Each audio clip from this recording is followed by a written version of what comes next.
Good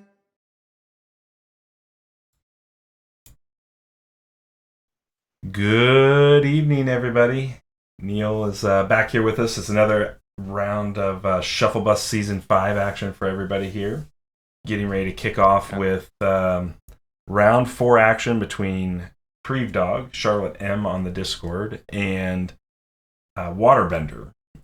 We have seen Waterbender on stream already once, but we have not seen Creevedog's deck yet, so I'm excited to watch her play this deck and how it works out here. I think they're just about ready to kick off here, so we're gonna. Oh right, okay. Sorry, I didn't mix up because this is another 4-book with Magic Siphon as one of the books. Right. So we've seen one of those before, but not this version of it. I think it was actually Waterbender is what I'm thinking of. Yeah. Who also this is like Magic Siphon be Magic Siphon. yeah. This will be an interesting scenario of things here. So I am excited to watch both of these players duke it out, and it's kind of the classic Rin versus Aradel matchup. We know that traditionally in the past, this is a matchup that would be generally favored by the Aradel deck, right? Just because we've seen Aradel perform at very high levels in competitive play up to this point.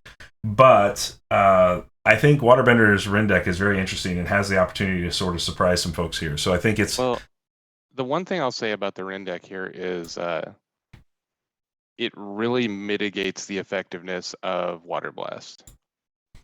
His summons are like Frostback Bear and Squall Stallion, so obviously you can Water Blast them, but there's not a 0-2s, there's not an Owl of either variety. He has a Flute Mage that gets hit by the Water Blast, but other than that, all his guys take Water Blast plus.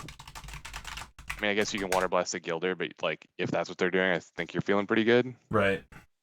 You might have to refresh your game. I had to refresh mine and rejoin.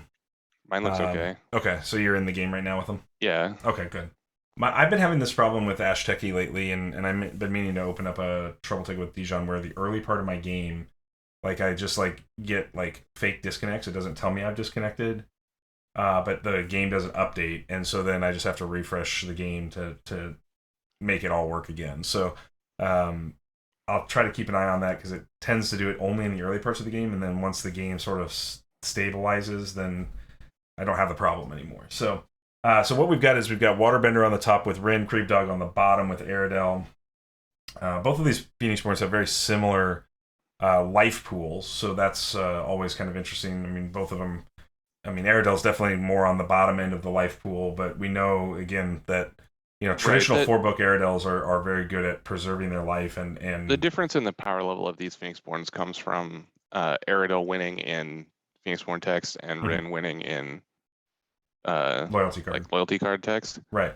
But I don't believe that there is a Jaguar, and there's not. So, in general, I still think the Aradel is favored in a vacuum, just because Water Blast every turn is better than a Rin's Fury maybe. Right. But having multiple 3-life books and having Ice Buff, the effectiveness of Water Blast is significantly lower here. So we see the Aradel player... Well, we see the Rin player first drop their Summon Squall Stallion. Aradel responds with a Frostbite.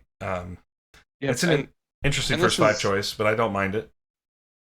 Well, this Aradel only has 4 ready spells. Oh, okay. It's Monk, Siphon, and 3x Frostbite. So it doesn't surprise me.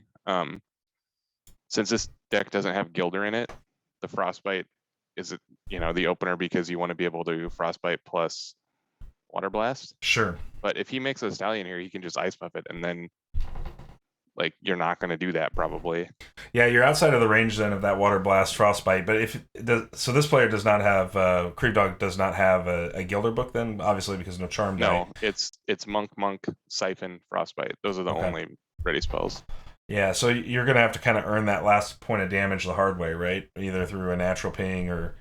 Right, and the Rin player obviously be very happy to trade his horse and his Ice Buff for Frostbite activation, Ice Buff activation, and a Nature Ping. Right. So here's the Squall Stallion. I'm sure we'll see that Ice Buff come down on it right away. We saw the other. it just goes it root just puts armor. a root armor on it. That's pretty good too. That's a pretty good way to keep a sticky stallion around. The Aradel has blood chains. But they just meditated both of their blood chains out. So I don't know if they have really? 3 blood chains yet. So Creevedog meditated. Nope, just the 2. So this horse is around forever.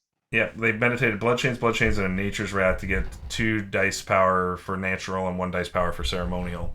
After making that frostbite play. I guess it could get hit with like a couple molten golds. Yep. Would kill it, but so we do see an active Huntmaster Panther Spirit here. I always like this Huntmaster open because it's so hard to adequately respond to it, right? Like it just pressures the Phoenixborn Guard pretty hard. Yeah. It doesn't do that maybe so well when your opponent's holding a root armored stallion, but it does also put up a reasonable threat for anything that you make, right? So once you commit the root armor to the stallion, I think you're looking for bigger things than trading for, well, not trading, but like exhausting to kill a Huntmaster, but maybe that's okay. Yeah, I wonder, I mean, Creevedog has an opportunity here because the Gilder's going to eat that Panther Spirit up for sure. If Waterbender sees it that way, is the best way to sort of stymie some damage here. So it's possible that you may just see the Huntmaster and Panther Spirit here on the next turn. Just go for it. But I think that they had an opportunity to do that before they put the Salamander Monk book in play. So it feels like they made this decision to play Huntmaster as more of a defensive unit. I mean, if you're just attacking for 4 there, like Rin's just going to take 4, and then you'll have spent 3 dice to deal 4 damage. Right. Which I'm not sure is exactly where you want to be, because this horse is going to survive, and it's going to be a big horse. Yep. So there's the Butterfly Monk book and the Salamander Monk book. We do see the Frostback Bear come down from Waterbender. We'll see if the last is Magic Siphon. Mm-hmm. Waterbender does meditate an explosive 1, 2, 3, growth 4. and a generosity. I do like generosity in Rin quite a bit, actually. I think it's kind of a neat place for generosity to live. It's obviously not on the power level of, say, like an Odette with generosity, but it's got a good place, I think. So here's Gilder, gonna eat that Panther Spirit, take away, potentially two points of damage here. I think that's fine. I might have saved it. Well, one thing you can get one of these monks, but yeah, I mean, as I say, one of the things you can get a lot of value out of is Gildering the Salamander Monk, because Salamander Monk's so efficient that making that one doesn't it doesn't make it any less efficient. Like the Salamander is going to get its work done, but like I think the literal best Gilder is kill the butterfly before there's any damage on Aradel. Mm-hmm. But there's a possibility that's not like going to be allowed to happen. Sure. It would have been a very difficult situation to engineer, probably one where you would have to sort of sacrifice a little bit of your life pool to make that happen. You're essentially just like, what it's going to come down to for that to happen is like this horse is not a damage threat. This Gilder's not a damage threat. Mm-hmm. We're looking at Frostback Bear plus 1 other card, which could be Magic Siphon or So he does go ahead and bring up the Squall Stallion on a torrent here. And Waterbender is going to commit this Stallion to attacking the Salamander Monk. The Stallion's attacking or the Monk is attacking? The Stallion is attacking. Waterbender attacks Salamander Monk with Squall Stallion. So Creevedog has a strange play. I mean, I guess if you're not planning on pumping it very much this turn, then I mean you can still pump it or whatever, but if you're not planning on like trying to make it fight the Huntmaster or just go to the face for bigger, this is okay. I'm a little surprised that you wouldn't just take the Aradel guard, because you got a Butterfly Monk. The Butterfly Monk's not going to block a Frostback Bear, of course, right? But you still have Huntmaster to block Frostback Bear. You still have Aradel and Frostbite to kill the bear, on its own, because although the ice buff is still available for this bear, so that's important. Last card is a illusion card. Did we think we see a fadeaway? Is that something that's in Waterbender's deck, or 2 shadows here? I mean, it could be a sympathy card also. It could be the Magic Siphon. That's true. Good point. It's possible that I don't remember if he met it into that or if he hard rolled that illusion power out of the gate. So it's possible that the bear comes out of this nature die and the illusion power, leaving that sympathy die for the magic siphon. So he just attacked the Gilder. Oh, he attacked the horse with the spirit, and the Gilder blocked. How did the horse get a second status token? It torrented again. No, it got inheritance from Gilder. Oh, yeah. Torrent isn't inexhaustible. You can torrent after it's... Right, but I just knew he only had one card left, so he only had one torrent left, and that was going to be last card in hand. So we do see illusion die here being spent on something. You know, I do admit that even though in general I don't think that the generosity is super good in this deck, it is cute that it draws you a bunch of cards to put horse counters up with. Right. I was thinking it's got some nice synergy with the Stallion. It's also got nice synergy with Rin's ability if you get the untap. Also, just untapping your a book again. We do see the illusion power get used as a side action to lower down the dice so requirement for the butterfly monk. First 5. Yep. So we do see Creevedog meditate again here to gain that ceremonial back, and potentially gain back. A knight here. I mean, it sure seems like it's probably a hammer knight, right? Like, I mean, that's the only thing that I think you would meditate back for. Well, yeah, I mean, I think she's going to be reaching for that butterfly monk again, because that's what she had meditated for in the first place. So, meditates an adrenaline rush and a choke away. I'm sure we're going to get, if there is a knight here, we'd get it. But you're still holding the dice to be able to frostbite, water blast, and knight. Yeah, hammer knight makes sense, because hammer knight, water blast, frostbite would be the last 5 dice. Right. Yep. And I think that puts a lot of pressure on the hammer knight's definitely good here.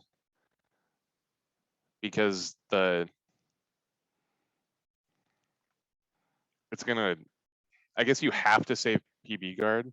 So he's just going like that ice buff. He's going all in on protecting that Squall Stallion, not going to play the Frostback Bear into this board. And the Frostback Bear is why I think you shouldn't ice buff there, because the Frostback Bear is going to run into Water Blast Frostbite. Yeah, I think you have a better opportunity to force one of these attacks into your bear that you foresee happening, right? By making bear and ice buffing it, it sort of right. It requires an additional dice's worth of resources. Absolutely, yeah. And the horse, like, the horse is just going to survive anyway, I think, because it would get attacked by Hammer Knight. It would take 2. Huntmaster would take 1. Right. But he's got Phoenixborn Guard still, so yeah, I assume the Hammer Knight's just going to 3 Rin. Yeah. Yep, and there's the Hammer Knight, so we did call that correctly. It'll probably turn into this Frostbite just going strictly to Rin's face. So here's the real question. Are you bold enough to attack horse with Hammer Knight right now? Am I bold enough to? Yeah, I'd do it. What if his last card's Rin's Fury? Oh, that's...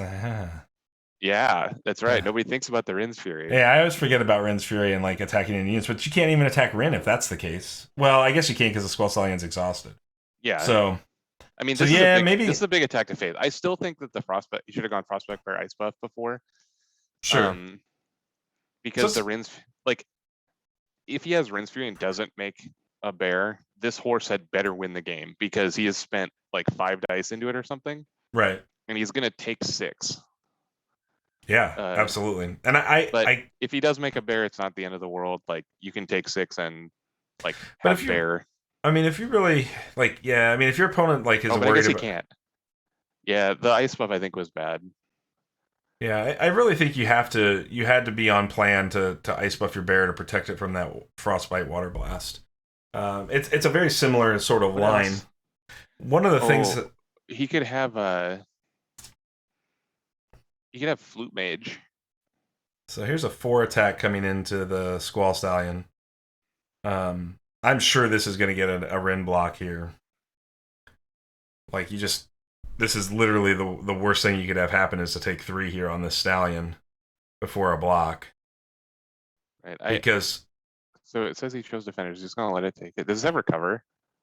Does not. Stallion does not. He has the Rin's Fury. He did have the Rin's Fury. Oh, they blew out that night on that Rin's Fury. And this is what I was saying. Like And to Waterbender's credit, he played it like he was leaving up the dice for bear. Right. But not only did he get the +1 dice there off the Rin's Fury, he got like a whole main action, and he got the last Huntmaster counter. Yeah. So just going to face for 6 or 7 if he wanted to Huntmaster counter, obviously is much better there. Right. Because you still have the bear on lock. Like, you shouldn't be worried about bear. Right.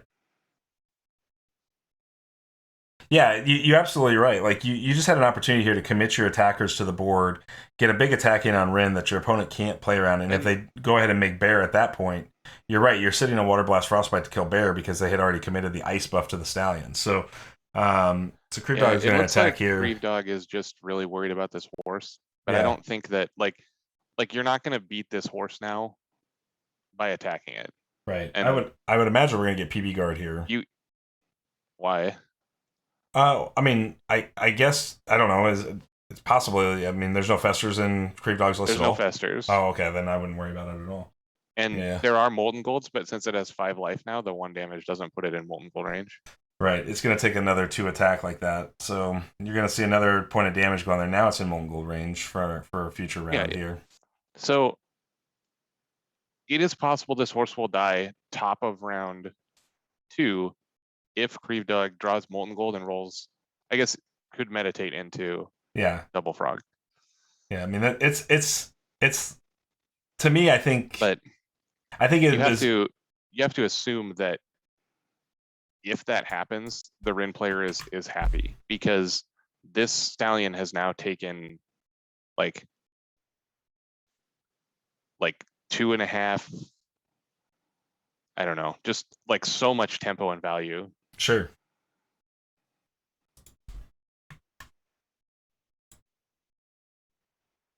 Okay, so we're going and we're looking at round 2 here. You know who went first? I missed that on the first player token on our UI. Let's see here. Oh, it's Creevedog's got the go ahead here. So yeah, Rin went first. That's why this horse is in trouble, because he has to have Molten Gold right now, otherwise it's going to get ice buffed. Right. And it could get, I guess, if it gets ice buffed, it can get Molten Gold plus Water Blast. Yeah. That's just another 3 dice into this unit. Right, but again, you took at least 3 dice last time. There's a choke. The choke is kind of spicy. I don't know. It's okay. I like choke here just simply because part of Waterbender's plan is to make another horse and ice buff it, right? So, because then the torrents really start to get online, and then you've really got a problem with these double horses that. Yeah, the horse that doesn't have a root armor is a little worse. Mm-hmm. Though while you have this horse in play, the super horse, and you got to be shooting Butterfly Monk here. Better, because the problem with horse, of course, is that horse is a horse, of course, of course. Yeah, Mr. Ed. The problem with horse is that when you start discarding cards to it, then the value of killing it goes way up. Right. If you already have this other horse in play that's Superman, then your torrents are okay, because even if the horse, like the new horse, dies, you're not getting really 2-for-1, because you're still getting some value on the other one. So we do see Ice Trap getting that Gilder. Good use of Ice Trap here. Hey, Christian. Yeah, there's just nothing else that Ice Trap hits in his deck. Right. So except for Flute Mage, which like it. If your plan is to kill this horse by attacking, which I think is not a great plan, because obviously there's additional Rin's Furies still. I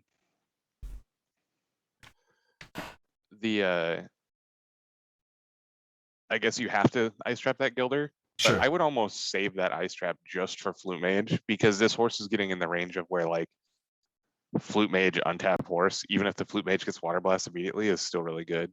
Yeah, I mean, for sure. And the Raptor Herder's nice here as a threat, right? Like you can pressure your opponent here. Yeah, and this is another thing where like I think that going just like attacking face last turn would have been good, because the issue with this horse that's like Big Voltron is you can just go around it. Like attack for 7 last turn, and this turn like he would get to a similar position to this and then attack for another 5 or something, you're getting dead really fast. 3 Molten Golds in both decks. Like, right. Yeah, because I mean, we talked about this at the top of the show. Like, both Rin and Aradel don't have huge life pools, right? So, yeah. So, you know, even 2 Gilder or Molten Golds, excuse me, and some face damage is usually enough to get you there with respect to these lower health Phoenix Borns. And I'm not sure. I mean, obviously, So here's the Water the, Blast Frostbite into this bear. right. Um, And this does preserve that second Stallion, so I do like that you've spent 2 dice to force your opponent to spend 2 dice here to you know, open up the board for your second Stallion. I'm not sure which is actually better. Mm-hmm. But we just see him windmill slam second Stallion immediately, so that was the plan. Like that line of play is probably just fine to do in either order. Mm-hmm. The issue here is that I guess he torrents now. Did he side action? Okay, there's he the hasn't. torrent, Yeah, I was gonna say he's using a torrent. You have to make the second horse like a block threat to where it can kill one of these 1/1s. Well, he could still be holding a second Rinse Fury here too, which has got value if your opponent tries to go that route. Right, Rinse Fury is just always going to be good in this game because the Aradel deck doesn't have a lot of direct removal, so it relies on unit combat heavily. Mm-hmm. So it'd be interesting to see. He could potentially have back action of another Root Armor, right? Because I think this deck plays through Root Armors, if I remember correctly, from Waterbender. Yeah, I think so. Waterbender. It has 2. Okay. I'm sorry, Waterbender. For some reason, it almost came out like Whataburger. So all my Texas peeps know what I'm talking about. Yeah. Okay. But that was just where my brain got stuck. I think Waterbender should just go ahead and change their name to Whataburger for me now. It'd just be better for everybody involved. Yeah, so we're just seeing Aradel continue to build this wide board, right? It's just going wider and wider and wider. And I think unless the Rin player has like Nature's Wrath, this is a safe play, right? If they don't have Nature, and they have Mist Typhoon. Well, that's a scary prospect here because that's a really one-sided exchange. So River Scald probably going to eat this Huntmaster. Well, I don't think he has the ability to do that. But okay, so he's just going to ping away. He's going to ping away the Monk or the Hatchling. He gets the Hatchling. That makes the most sense. I think that's the best. Yep. Yeah, he doesn't have any 3s. Mm-hmm. He just has a couple 2s. Okay, so he definitely would have had to have gone like Scald ping 2 and then like natural ping. But I would guess, is he holding Molten Gold himself? He's got the dice set up like he's got a Molten Gold in hand. I mean, Mist Typhoon would still be better than Molten Gold. I agree 100%. I'm just curious. Like Mist Typhoon would just be kind of really, really good here. Like, I'm not even sure that Molten Gold would be better than 2 Frog Pings. That's fair. Like, obviously, like the thing about Molten Gold is that like if you just keep it in your hand, it's still good. So right. We'll see. But this horse is getting out of control. Yeah, it represents a real threat. Like, I know it's not going to get through anytime soon. Right. But that being the case, like the Aradel player can just never attack because right. We're running out of Water Blasts. Like last turn we kept 1 Super Stallion. This turn we're going to keep potentially a 2/2 and another Stallion. Right. Next turn we'll keep like a Stallion and a Bear and a 2/2 or whatever, you know, like it's just this squad of bigger guys is just getting bigger even in spite of Water Blast because of how many explosive growths the units does Waterbender run? I know we've seen 2 go by in all 3. So 2 have gone by in med, so he's still got 1 explosive growth left in the deck. I'm not sure that it actually matters that much when you're playing. Until he gets the board clear, it doesn't make any difference because like in this board particularly, if you were going to explosive growth, you probably explosive growth the new Stallion. Right. Because you just want more threats. Because your 1 big threat is just going to run into one of these many 1/1s. So here's the second Hatchling. If there is a Mist Typhoon in his hand right now, it is looking extremely good in this board. Yeah, I have to imagine that there's not a Mist Typhoon because it would have happened last turn instead of the Scald. Yeah. Because last turn it was so juicy. Like you would have to have put your opponent on Raptor Herder number 2 exactly Right. to hold it. Yeah, I agree. So last dice that we haven't seen for Med here from the Aradel player. I mean, without a Med, we're going to see the Butterfly Monk come into play. I would imagine that the ping from the last nature die then will be used specifically to get rid of that monk before it can heal. And then it'll be an interesting conundrum, but we are going to see Waterbender attack Salamander Monk with the smaller Skull Stallion here. And this is the same thing he did last turn and I like this kind of play with the second horse because you're not going to do any better anyway. So you might as well like try to clear the field for your big horse. Or at least open it up because the monk spirits cannot block. So I mean, there's value in that. That you're just trying to open the door for your giant guy, and he's a long ways from doing that. But the more of these little guys he pings off, the easier it will be for a horse to like have to be blocked by Huntmaster. Absolutely. And obviously the Aradel could just take 4 or 5 or whatever it's going to be. Right. But that's good for him too. Yeah. So I agree. Yeah, and I'm with you. I'm not sure Creevedog can actually. I don't think she can actually commit to a real attack here. But it looks like she's going to attack the River Skull with the Huntmaster. That's a spicy play here. This is okay as long as there's not a Ren's Fury. Well, I guess. I mean, I think. Yeah, I mean. You can now at this point though, like let your skull block. It's gotten some value off of the ping. Drew you a card. Oh, he did have the second Ren's Fury. Oh my goodness! Say, like you're gladly gonna like play Ren's Fury as a sort of issue here. That's enormous. Yeah, if you have it, that's enormous, right? Like it does take away some of the clearing capabilities for the Aradel, or for the Ren. It's the same as if he had just like taken it and then pinged it, right? Like sure. It just that he keeps a 2/2 this way, so. So he's just Stallion. He's just Squall Stallion. He's using the Torrent here to go ahead and open up. You're gonna attack face with this River Skull. With River Skull only. That's interesting. I can't imagine you're gonna commit one of those Raptors to blocking, right? Because I just think you should have sent the other horse too. Yeah, you might as well. Maybe you're worried about additional Hammer Knight. Yeah, it's possible, right? That the I don't know. If you're playing around additional Hammer Knight, you would have just not Ren's Fury last time. Right. So I don't know. I think you probably should have come in with the 5/5 also. Because it's not like you care if he blocks or not. Like, right. You either get in for half his life or kill a Raptor Herder, which is essentially where you want to be at the end of the turn anyway. And I mean, as far as you know, the only thing that your opponent can do here is make a Butterfly Monk. But to be fair, like, you are definitely going to be able to kill the second Stallion here. And that's just going to be off of forcing blocks and just attacking with these Monk Spirits.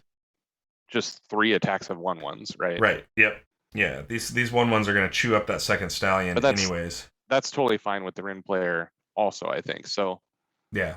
But you can just make another Butterfly Monk and then, you know, block this big Stallion and heal 1. Like, that might be a better play than playing Hammer Knight here. Potentially, but we're going to see here. Creevedog makes both of the Monk Spirits just go straight to the face. Does not value removal on that second Stallion. That's interesting. Well, the second Stallion is still dead to Herder Butterfly. Sure, that's true. That's true. So you can make this attack safely here. But I don't know what the purpose of this attack is, because I mean, I guess maybe you like get your opponent to block with Squall Stallion, but I just don't think that's going to happen. No. Like they just take 2 and swing back. Yeah, I agree. I don't know. Maybe you're not doing much better, but I think if you're making this attack, you should just send the squad. Like send all 4. Well, I think to your point mentioned earlier, I guess you can't send all 4. You have to make Butterfly first and then send all 4. Like, right. You have to leave 1 back. But your opponent's on no dice, so you should just like make your guys. Yes. And like assume you're gonna block the big horse with 1 and go to face with the others. Yeah. Or like you said, kill the other horse. Well, and I think by making this you know, as it is here now, you can go Raptor into that Stallion, get an extra point of damage, and to your point, still get the Butterfly Monk to kill this last Stallion. Yeah, and there's also like the potential of Meditate to get a frog ping, and then you Mhm. still have a blocker. Mhm. And by the way, the way he just played it actually makes more sense. Where I was saying he should attack with horse and Scald, I was actually wrong, because by attacking one at a time, it gives him more side actions for Torrent. More torrent actions, yeah. Yeah, Cam, I agree. He should use them for something, but like Jesse said, I think he should be using them to kill Stallion, or I think he should be using the whole team. Yeah, I think because the Raptors represent a real defensive threat, you might as well have pressured the Stallion with the Monk Spirits. Because at some point you can make those commitments on those blockable units like Raptor Herder into opponent's face. And in some way, like, I mean, what's he gonna do, or what's Creevedog gonna do here? Like, if they attack Raptor, put a second point of damage, second Raptor attacks, or you gotta make Butterfly Monk at that point. So I think what you're gonna see is you're gonna see a Raptor attack and Nature Ping is what's gonna happen here. So here we have Meditate for other frog, which makes me believe that we'll see if there's additional meditates, because if this turns into a goat, then it's Hammer Knight. If not, then it's going to stay a basic, I assume, and just turn into a monk, like Butterfly Monk plus Ping. I suppose you could meditate it to goat, assuming that you would go like make monk this turn. Still just taking Ping and pass. Just taking that 1 damage into Rin here. I think that's okay. I mean,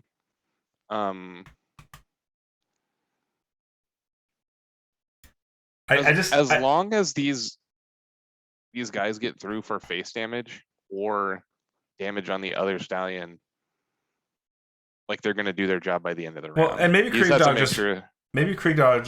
just values the Waterbender like torrenting all his cards back into his deck versus a more proactive approach of killing the second Stallion and maybe disincentivizing the opponent to torrent. But I'm not sure that actually matters. I don't know. I mean, no, he's always gonna Waterbender will torrent every time in this situation. Yeah. There's like the only reason I think that there would be any. There's a Molten Gold that does take the big horse away. Okay. That's a big removal of that horse there. Yeah, that's good.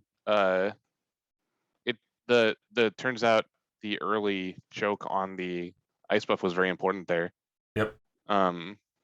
Very well set up by Creevedog here.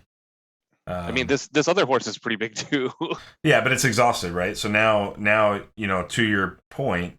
Well, it won't die this turn. No, it won't. But it will die. After go first next round, and actually, having the Creevedog is just going straight to face still here. Just like having the Molten Gold there was probably the best card, but I had assumed that was not possible because I thought the Molten Gold would get played earlier in the turn. Yeah, but that changes like what plays are good at the end there a lot. So credit to Creevedog for like setting that up, because it didn't matter if the Molten Gold was first action or last action, because that horse didn't block or attack. Right. It was just being baited the whole time, right? Like it was being baited to be used or get punished in terms of taking damage. And I mean, to your point, like right now as we sit here, like if you really want with Waterbender going first, like yeah, you can attack with this 4-attack horse, but what are you going to do? You're just going to kill a Raptor, right? Well, you have to do something with it because it's going to die otherwise. Right. The only thing is if he has, did he meditate the other root armor already? It looks like if he has root armor, and he root armors this horse, all of a sudden we're back in the same game again. No, root armor is still out there and available. Yeah, so I think you have to attack with this horse now, or maybe leave it. I don't know. Okay, so there's he plays a Mist Typhoon, draws a card. Good way to reset the board. Unfortunately, the horse is still dead to Water Blast. Right.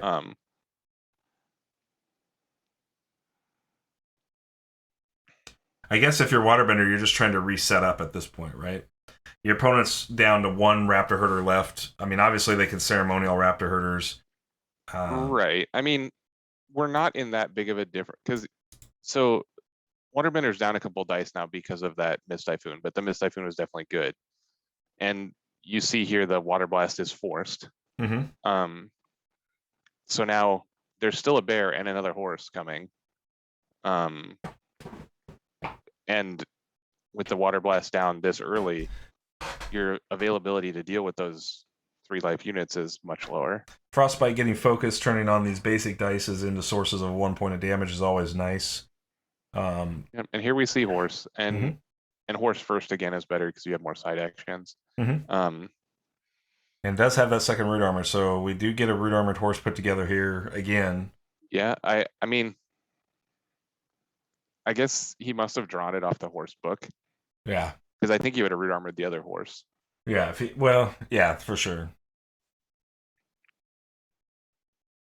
So see, right, if you remember the other horse, you put your opponent on exactly Molten Gold to deal with it, and if they don't have that, then you can go Ice Buff the following turn, and then it's not Molten Goldable either. But I mean, there's got to be how many Molten Golds are in 3? So there's still 2 left, and you're in the bottom 12 cards. So pretty good chance they've got another Molten Gold in hand at this point.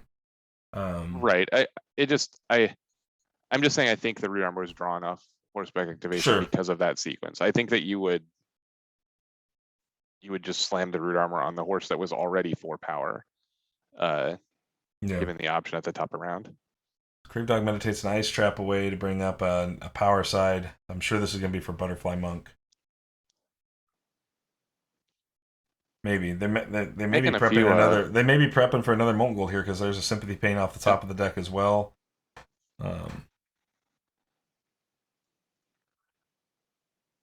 Yeah, this is interesting. Like, it's very possible that we're just going to move into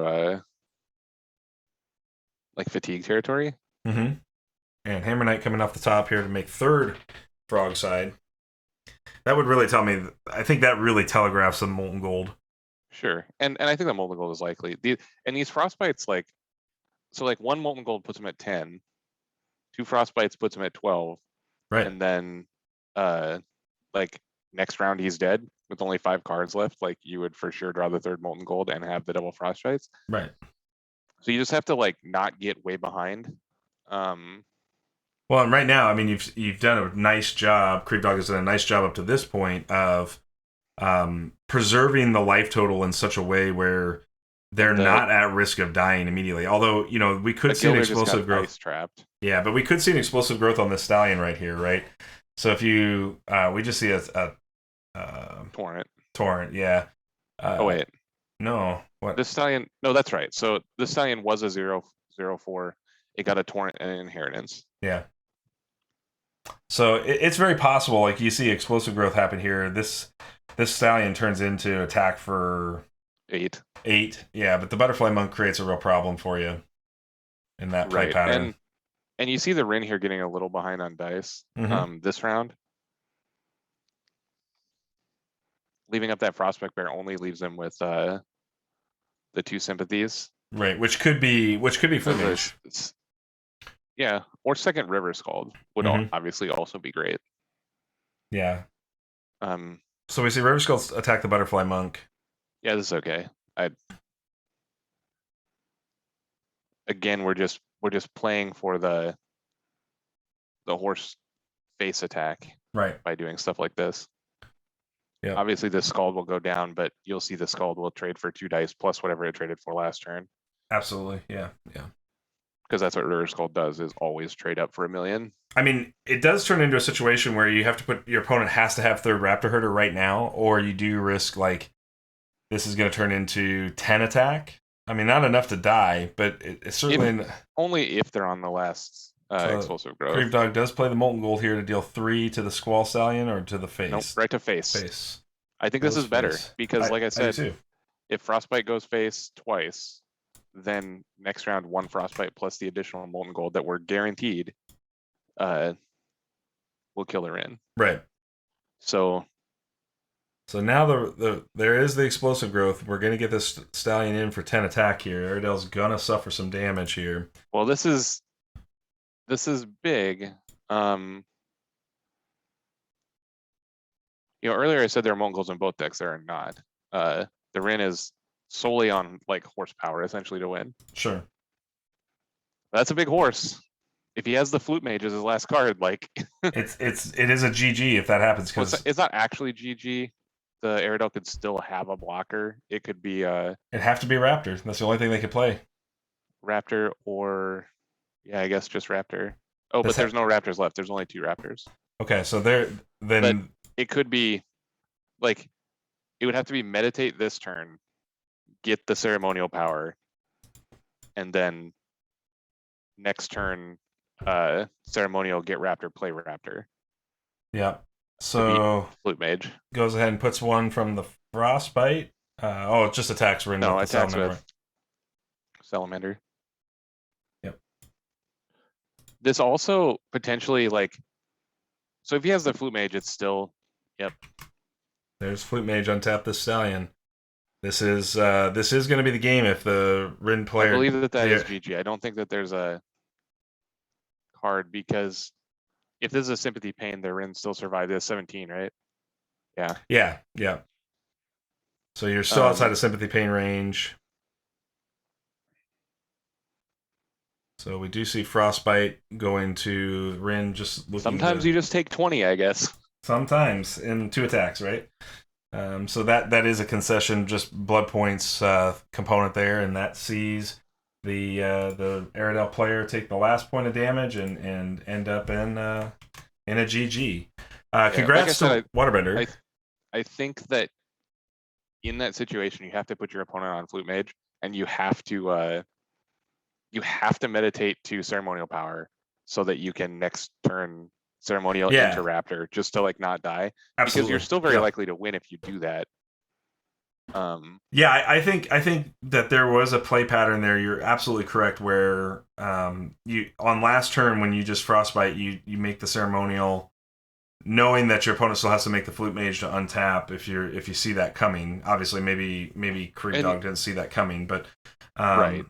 And then you have the opportunity to flip the script and make a Raptor that can just block this big Stallion because your opponent's out of dice again. So now you're on pure time to be able to go like Frostbite to face. That you just have to get him to 14. You know you're going to have the Molten Gold on the and he's already there, right? So you're there in terms of top of round win. So you just have to play that Raptor protection. I believe that was pilotable to a victory there in that fashion, but that's not an easy line to see. No, obviously it's like much easier for me, like sitting here, like staring at the list and watching things happen. Yeah, absolutely. Okay, so the literal only thing is this. Like, I guess you should play around that. Like, it's much harder to do in the game. So, well played to both players. I mean, I've played against both of these decks a bunch of times because they're always like,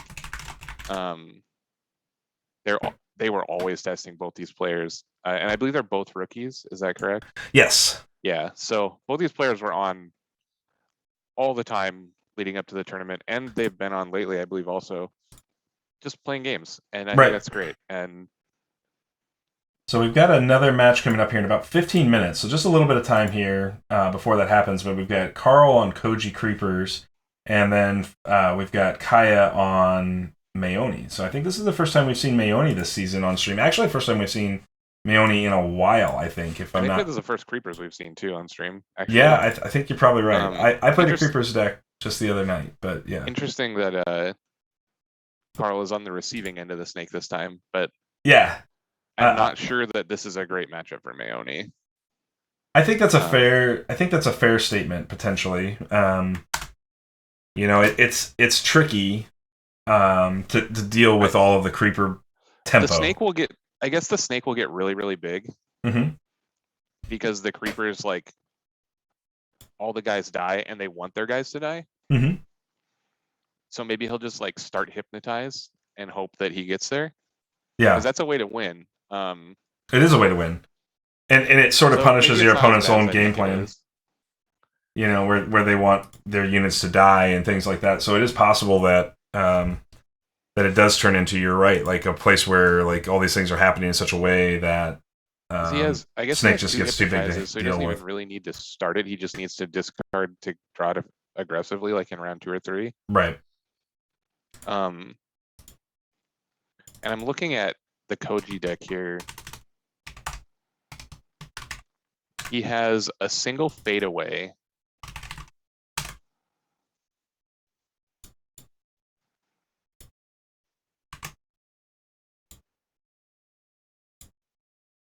Koji has 16 health, right? Starting. Yes. Yeah. Trying to remember. Maeoni's on 20 health starting. Yeah. Yeah, that's what I thought. So he has the single fadeaway. I think that's the only thing that reliably kills the.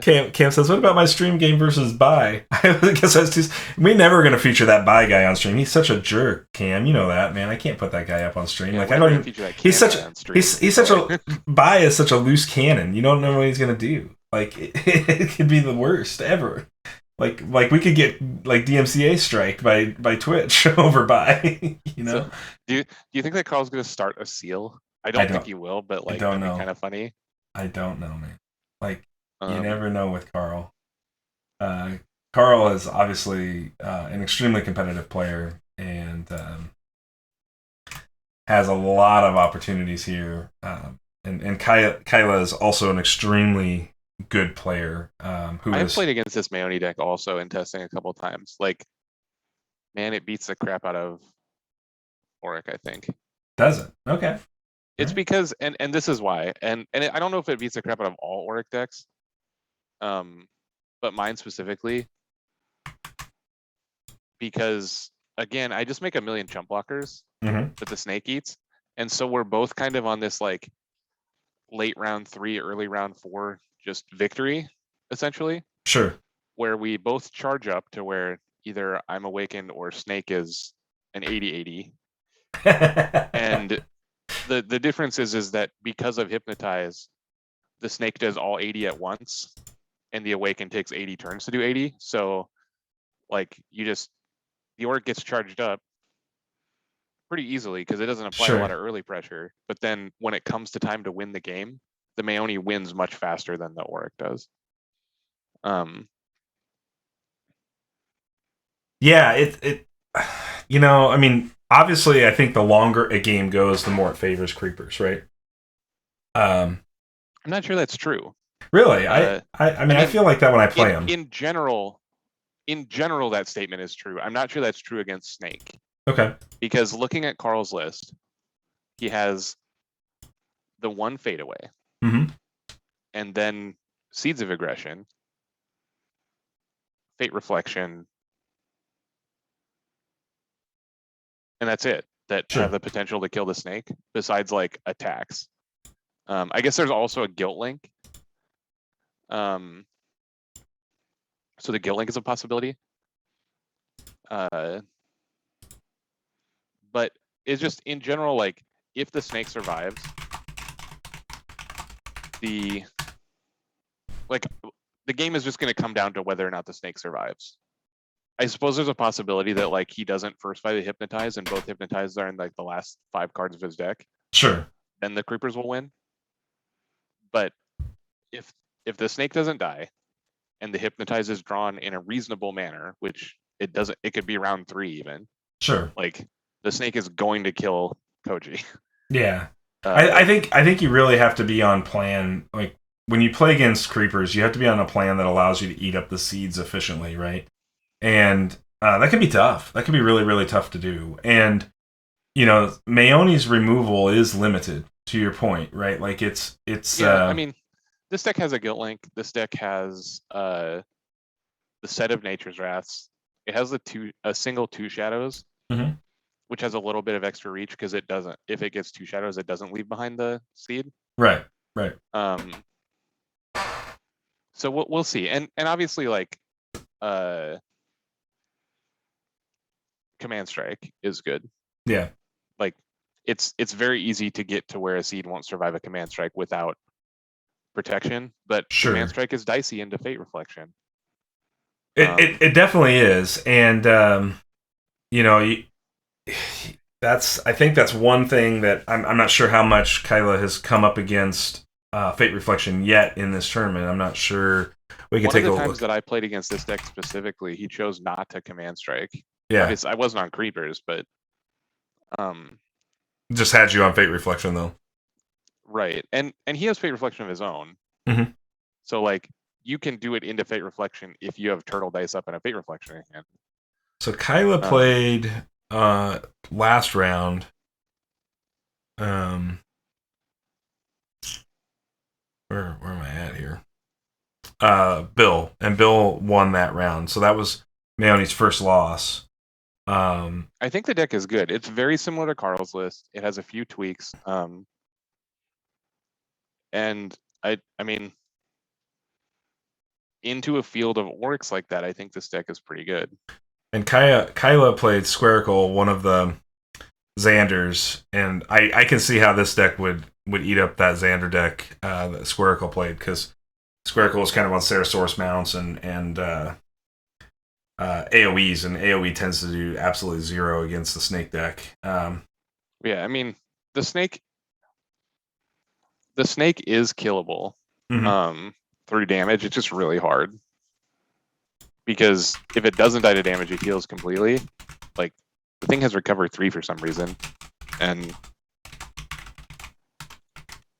so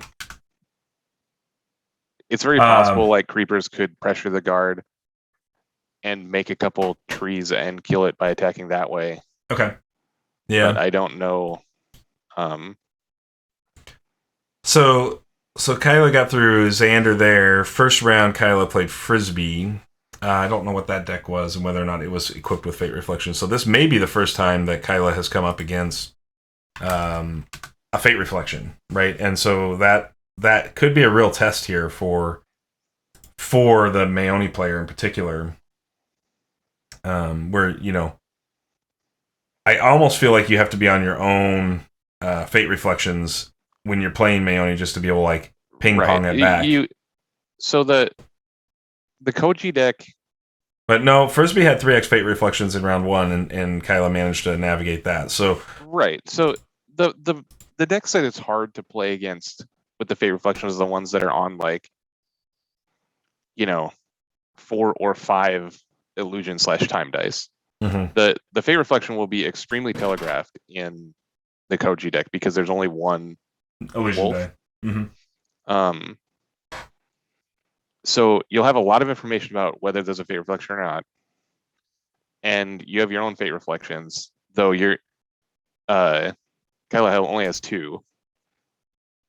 So if you have your Fate Reflection up, you're good. Right. If they don't have a wolf up, you're good. So it's going to be as easy, and that doesn't mean easy, but this is as easy as it can be into the face of that. Yeah, for sure, right? Just because you're to your point, right? Like, you're not holding multiple dice that can reflect multiple, scenarios. So, and in this Koji deck, there's only Fate Reflection, Gates, and Fade Away that use the illusion dice. Mm-hmm. So I doubt this will be a gate start from Carl, because I think he'll want to have the Fate Reflection in round 1. Yeah.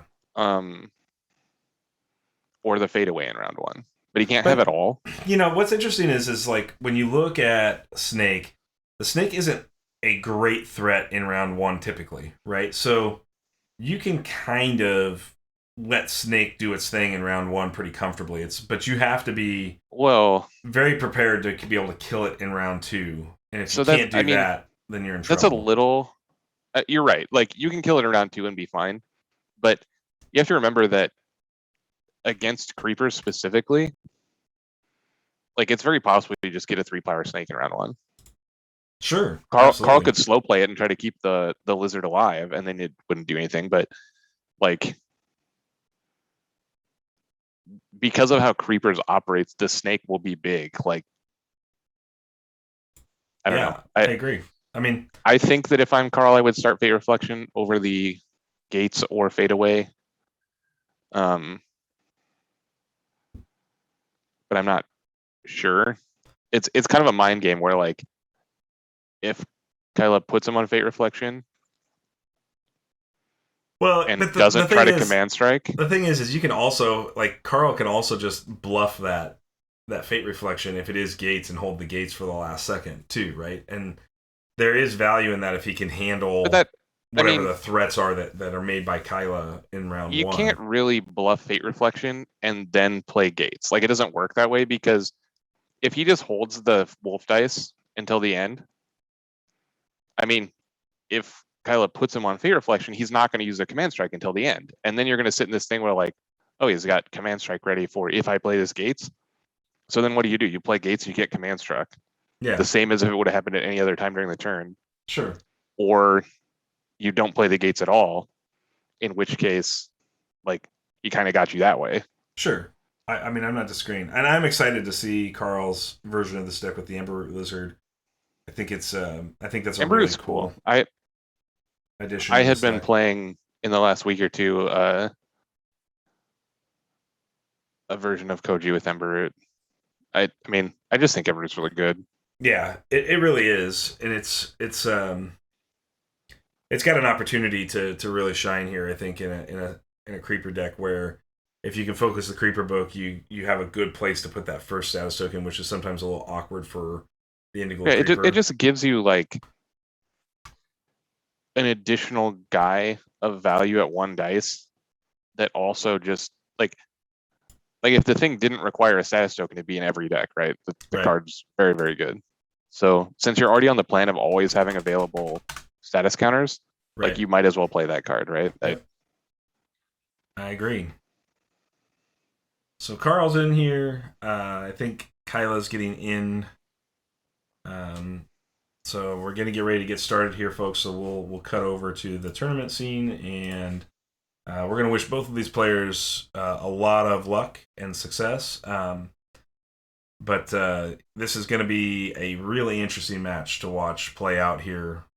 In this round 4. I mean, the plays that happen in this match are gonna be like very subtle.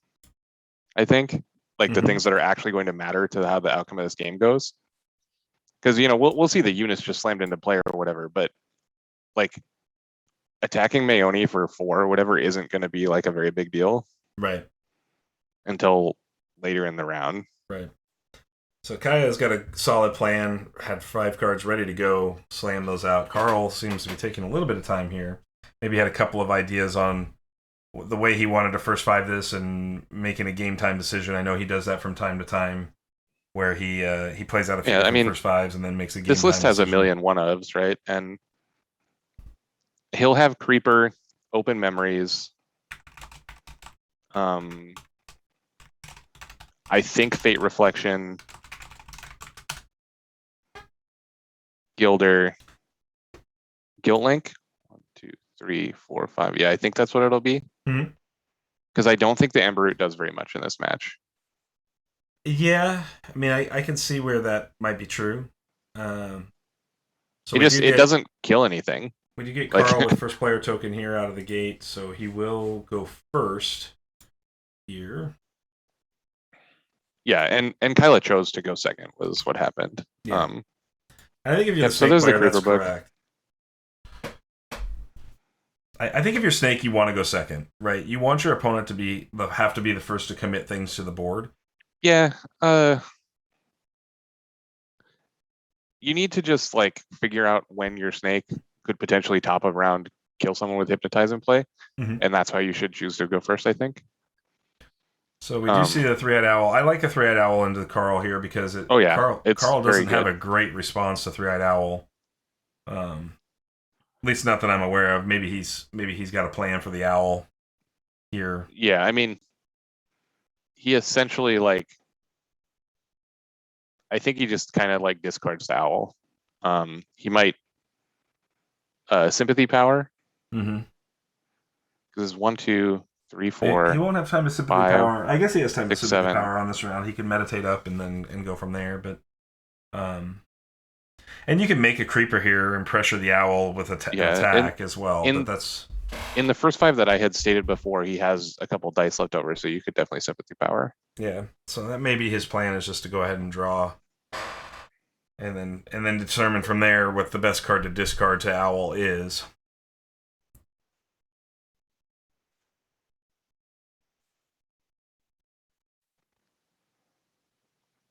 So there's one Hypnotize in the bin. Yep. If both the Hypnotize get meditated, then I think the snake deck is in a lot of trouble. I agree. I think you have to be first 5 and Hypnotize here, I think, personally. I just don't see how you win any other way. God, that would feel really bad. So we do see the Creeper get made right away. Let's see if Carl goes ahead and meditates that Sympathy power. Yeah, this way, he does. This way he gets the Phoenixborn guard against the the owl. The literal best play you can make with a Creeper is force PB guard, right? Like now you've got a lot of opportunity. So Carl does meditate a Lick Wounds from the deck. We do see the 3-eyed owl come into play. I'm sure we'll just see Carl meditates make right the at that attack. horse, just like we said. So now we'll see Carl make an attack into this 3-eyed owl, which will probably just it definitely will eat the Maeoni guard, unless you look at your opponent's dice and realize that they do that. But no, we do see the Maeoni guard immediately. Yep, and he does the horsepower to pay the owl tax. Right. So owl eats a dice instead of a card here. Yeah, he doesn't even have to activate it yet now. I assume he will. Oh, he actually goes for snake first. Okay. Yep. Once the horsepower is used, like the owl is essentially at any time during the turn going to do this. So if we get to a point where he makes another 2-power unit, then he'll be forced to owl. But until then, since we know he didn't have any rule for the owl before, he doesn't have it now still. So right. Sympathy really showing its power, its ingrained power to fight the owl, providing that you can make a 9. Yep. Here's the open memories. That will getting for sure the second Creeper book. That should open up into the Emberroot Lizard. To turn on Emberroot Lizard, but it looks to me like I don't think he's going to play Emberroot. You don't think so? No. That's interesting. So we see the 2 shadows on the first Creeper. Yep. Pretty good. I mean, that seems fade away on snake out of the gate with no golden protections. I was wrong about the fate reflection. Just watching some blows go back and forth here. You have to think he's on Gilder here, or not Gilder, but Emberroot. I mean, otherwise. Why? What else is he doing? Just making another Creeper? Yeah. Okay. That may be true. I mean, you don't. The maybe he has discard, but... so it does not turn on a seedling. It's the perfect answer to that round 1 Creeper. So he either drew the fade away or the fate reflection. So we'll see if I assume he drew the fate reflection because the fade away is only a 1 of. And you see him put the status on here, which pretty much guarantees he's not playing Emberroot. Yeah, so now you're just on Gilder book, make Gilder. It would be interesting to see if I think his last cards are. Oh, he doesn't have Guilt Link though. Yeah. So here's the seedling. He could have first 5. Okay, this is an ice trap. Yeah. Wait. Yep. What did he do to kill the seedling? He played ice trap. He's played ice trap. How did the Creeper die? Creeper died from the Gilder or a nature ping. Frog ping. Yep. Nature ping. In the ice trap to destroy the seedling. Silver Snake has now got 2 attacks, so the snake is now happy most of the time to command strike seedlings at this point. Carl's last 2. Well, so Golden Veil? I think is probably on Gilder, and I think he's probably on Guilt Link, personally. And I think he just gave up on the Guilt Link play. That was the first 5 I'd called before. But yeah, he decided to not play Guilt Link. And draw to host the owl instead of using that die to make a Guilt Link. Yeah. So that's what I personally think. I could be completely wrong. We'll find out more. The Guilt Link not looking great on this board right now, but it wouldn't. Well, the Guilt Link is not terrible if you... So Koji's going to take a couple points of damage here. Yeah, I think Guilt Link is a card that you would have to start in this matchup. Yeah. Well, because if you make a Gilder, right? Like if you make Gilder here and then you Guilt Link, you get their owl off the board. And Koji has the opportunity to charge the Guilt Link just on his own. So that's that's really where the power The comes Guilt from. Link not looking great the way that this turn has played out because the Maeoni is going to be up a few units going into round 2. Right. What else can the Maeoni do here? They just have Gilder and Command Strike open, I guess. Yeah. So they just make a Gilder. Ping their snake. That's interesting. Yeah, sure. I mean, you don't have to do the ping. The ping's a May, so I don't know. He's just going for style points, Jesse. Okay, fair enough.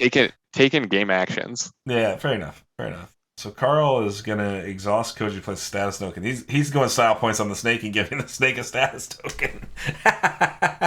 these guys. Oh my goodness. Man, if only that was a brawler. Oh man. All right. Yeah. Then we go into town. Yeah. Yeah. So we're gonna go into round 2. Round ends. Obviously, like, wait. Why didn't he command strike? Oh, his snake was tapped. That's why. Yeah, he didn't. The snake had attacked. Yeah. Yeah. So I mean, Maeoni slightly ahead here. Though the way Creepers works, just having 2 Creeper books in play is like where you want to be going into round 2. So there's that. There's that. Creepers are weird. Like they go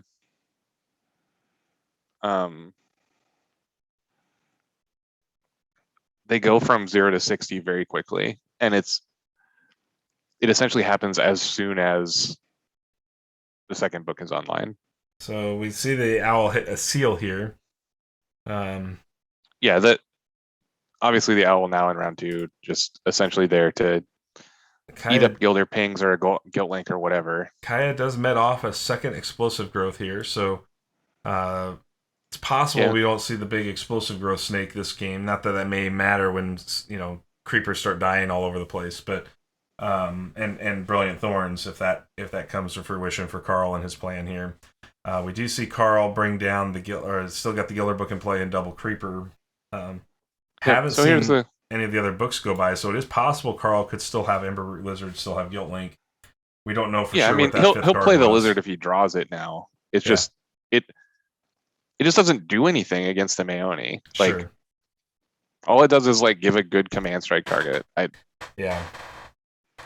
imagine we'll see second Gilder here eat up the 3-eyed owl. And then Creeper pressure Gilders, or second 3-eyed owl to come into play if that will depend a lot on when and if Carl plays Nature's Wrath. There's only one Nature's Wrath in Carl's deck, so it's not like a for sure thing. Sure. But this already tapped owl is not a priority to remove. No, not now. It's done its job for this round, so to your point, you don't want to commit resources to it yet. So here's an attack on the Gilder. I think you just let the Gilder die. Yeah. Yeah. Charges a snake. Right. The Gilder essentially is blocking an attack for snake anyway, so it might as well be now rather than later. Sure. Because you said since you just power up snake a little bit. Right. Yeah. Right. And the PB will almost certainly guard for snake also. So you might as well just do it sooner rather than later, because in this deck, the maximum amount of damage you can take from a PB guard is from 3 from the trees. Right.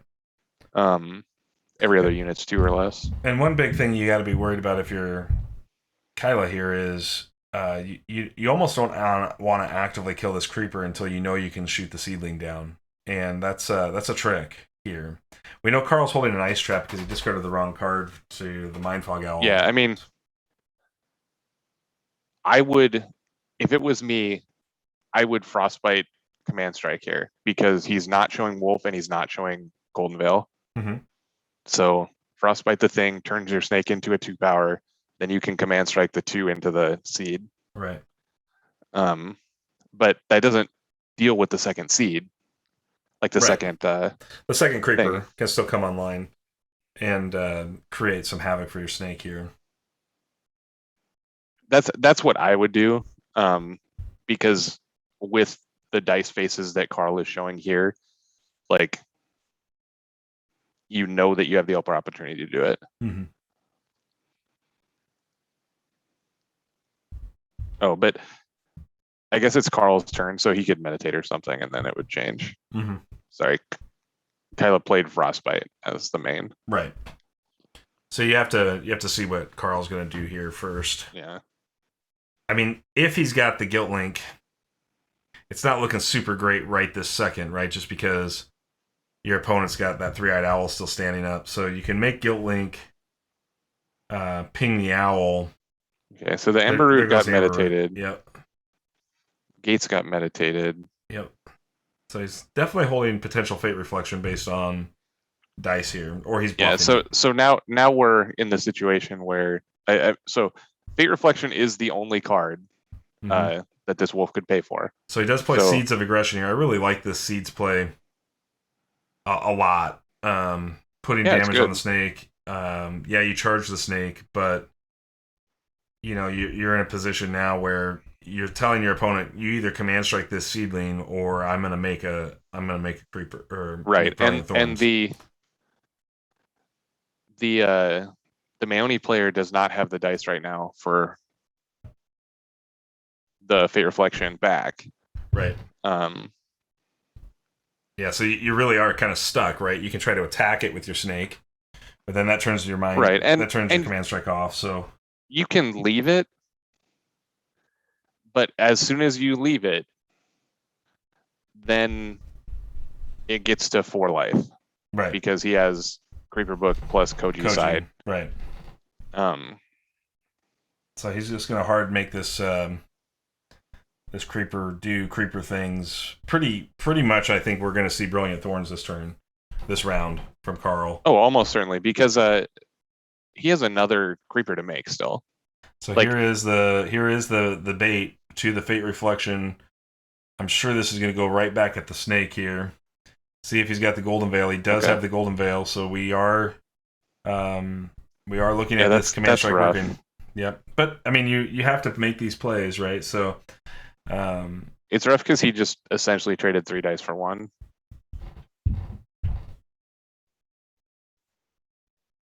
Yeah, I mean, I think that's how it works, right? Because it still prevents prevent the damage from being received. Then it deals it back. Right. Yeah. So the only thing that you're canceling is the then deal back component.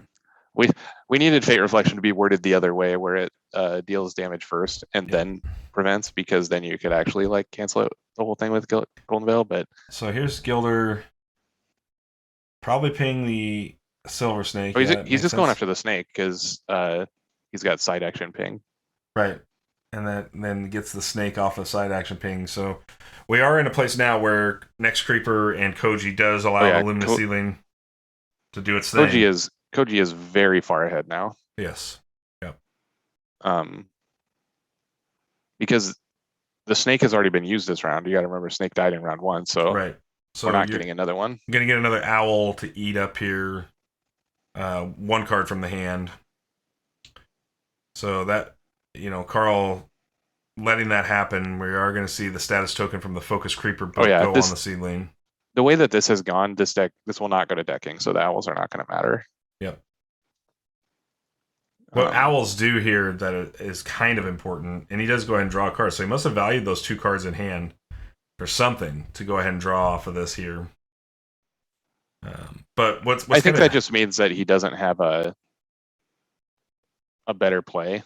Maybe. Because it's better to side action the turn that you do the seedling. Mm-hmm. Because if he Koji's now and the seedling dies, then he's used the Koji that he could potentially use on the second seed he's going to make this turn. Absolutely. So using the side action and leaving it at 4 is not good. You want to go side action Blossom. Right.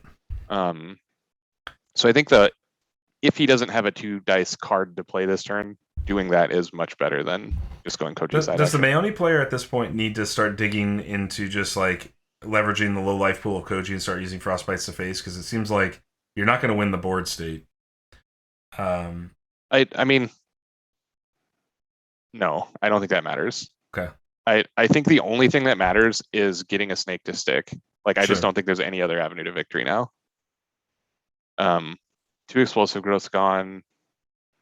He has his only other threat is like Essence Druid, I guess. Yeah, this is true. Can as an recur. attacker, but Yeah. like it's yeah, I guess he has triple frostbite, and the other two are still in the deck. So maybe you just like, God, you gotta do 14 though. So this is Even if where you had both other frostbites this round, that's 7 turns, right? dude. No, sorry, 5 turns, So 5 rounds. does Carl even need to blossom yet? Here, he can still use this creeper, and that's what he's doing. He's using creeper to attack Gilder here. Oh yeah, I definitely would not blossom until you have to. Yeah. Well, and creeper attacking Gilder in particular forces your opponent to have like Raptor Herder answer here, or you've got a wide open board to deal 6 to the Maeoni player, and you just get in for 2 on the Maeoni guard anyways. So, Yeah, this is under the assumption that the Gilder will block 3, and like he's choosing between taking 3 and taking 2. there is the Hypnotize, so he does have the Hypnotize on. So if he can make the snake stick and get it large enough, he does have a guaranteed 1-turn lock, 1-turn win. Well, he has to not meditate the other explosive growth, Right. and he needs a snake to stick, which I think is going to be hard because there are still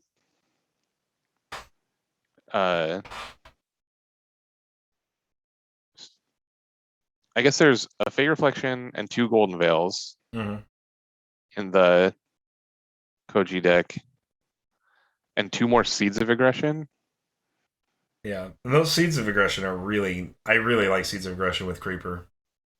Oh yeah, it's definitely like very key. No, Pauper, I just want to ban you. You don't want to be famous? No, I don't want to be famous. I just want to ban him. Cam, Clue, you guys want to be famous? You talk to that Pop Bar guy. Popar might help you be famous, guys, but I banned him, so you're gonna have to go find him on your own. Good luck. Yeah. So he is gonna go ahead and blossom here. Right. Now he kind of has to because he doesn't have. I don't think you want to just attack with Gilder to take an additional main action that doesn't accomplish anything really. Right. So he'll just like settle for eating either 2 guys or 1 guy and getting in 3. Yeah, I really think if you're, if you're really considering it, like Maeoni, it's at this point it's definitely going to turn into a race to deal damage. So you might as well. This also, one thing that this does too, is it makes him not want to kill the creeper right now. Actually, how does it work? Does they all die at the same time? Yeah. So you actually get to like make a seedling, and then the Brilliant Thorn is like immediately powered up. Absolutely. So you're already in that scenario, anyways, right? So. Right, and there's not really anything you do to stop it. Yeah, this is the critical component of like thorns. Like you almost have to kill the thorns before end of round in order to turn off the seedling in the next round. Yeah, I'm trying to see if Maeoni has anything here. I mean, the game isn't over. Like, if he sticks a snake, it's possible the 20 life pool and these Gilders and Owls will be able to like block long enough that the snake will hypnotize attack. But that has a lot to do with like how many Seeds of Aggression Koji draws. Sure. Ooh, that's kind of spicy. And late round Ironworker here. This is definitely like, this might literally be the best card he could have had. Yeah, it seems like it's very possible. I mean, obviously, even Carl commented on it in the chat. Like this is great because it's gonna kill a Gilder. Or 2 to Koji, which he's fine with either of those things. Right. And it's gonna like be a body for next turn, and it's gonna draw him 2 cards. Like, yeah, best 2 dice you can spend here for sure. Yeah, I assume that has to be better than Frostfang. And we did see Koji. I guess he couldn't even played Frostfang with the dice he had. So yeah. I mean, Koji just tanks that hit, using that life as a resource. The inheritance off that Gilder is like very important to the deck. Mm-hmm. So the 2 life is probably worth the Gilder. So we do have a seed ready to blossom immediately. maybe you can make snake here. Maybe you can do something about that. But that 4 health seed Oh yeah, turning into there's 2/2s. Creeper's OP confirmed. Yeah, I mean, there's not a lot that the Maeoni player can do right now about these thorns. Like these thorns are just going to happen, right? and they're going to kind of happen over and over and over again unless you can break the cycle somehow. Now, well, it's not his goal to break this cycle. It's just his goal to make sure that the snake survives. Because sure. if the cycle is going on, that snake's going to get big fast. And one of the things that I think is problematic about that, though, is you're right that the snake's going to get big fast, but it also just represents a series of attacks over and over again that you can't tank as the Maeoni player, and because you don't have, you have one unit guard and one PB guard block, making multiple thorns here, which is what we're probably going to see as a second sequence of seedling getting set up into being able to make 2 blossoms. Right, he's definitely into 4 threatening thorns. four thorns this turn. Right. So you're just not going to be able to stand that. Right, you're probably not, but that's why I said his goal is protect the snake. You're either going to die to it or you're not, right? Sure. Your only win condition is you have top of round next time. Mm-hmm. So if your snake survives, you hypnotize it and kill him. This requires a couple things to happen. It requires a lot of weird stuff to happen so the snake doesn't die to multiple tree attacks. Mm-hmm. And you have to have the explosive growth and play it this round so that your side action top of next round is hypnotize.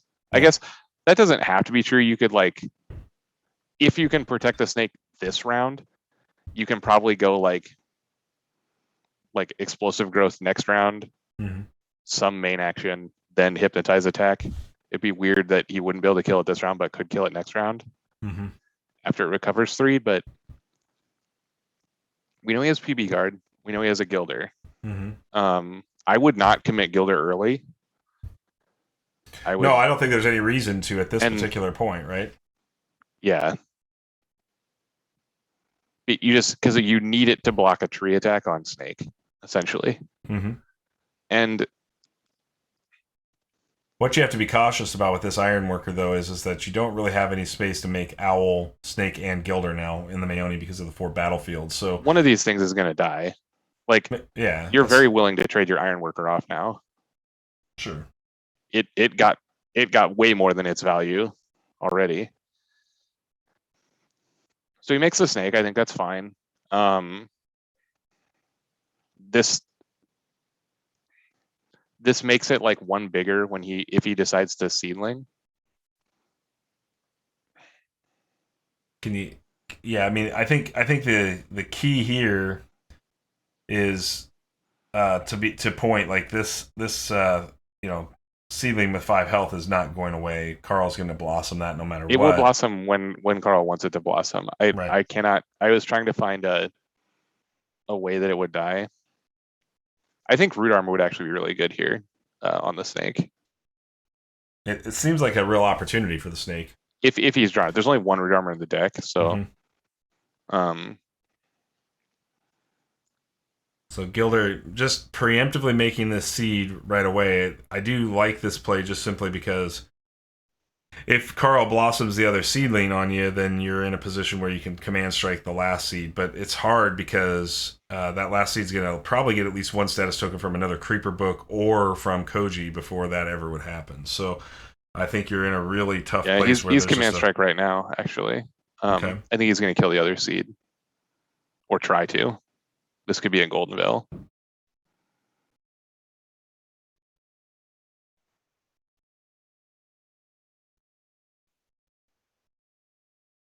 How can you kill the other? He's command striking right now. Oh, with Ironworker. Yeah. Using Ironworker, okay.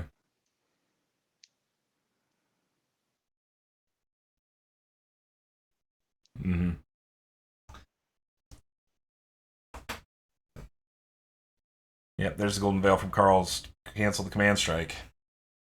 Yep. So definitely 4 thorns this round. Yeah, it could actually even become 6, to be honest. That would be difficult because I don't think he has the status counters.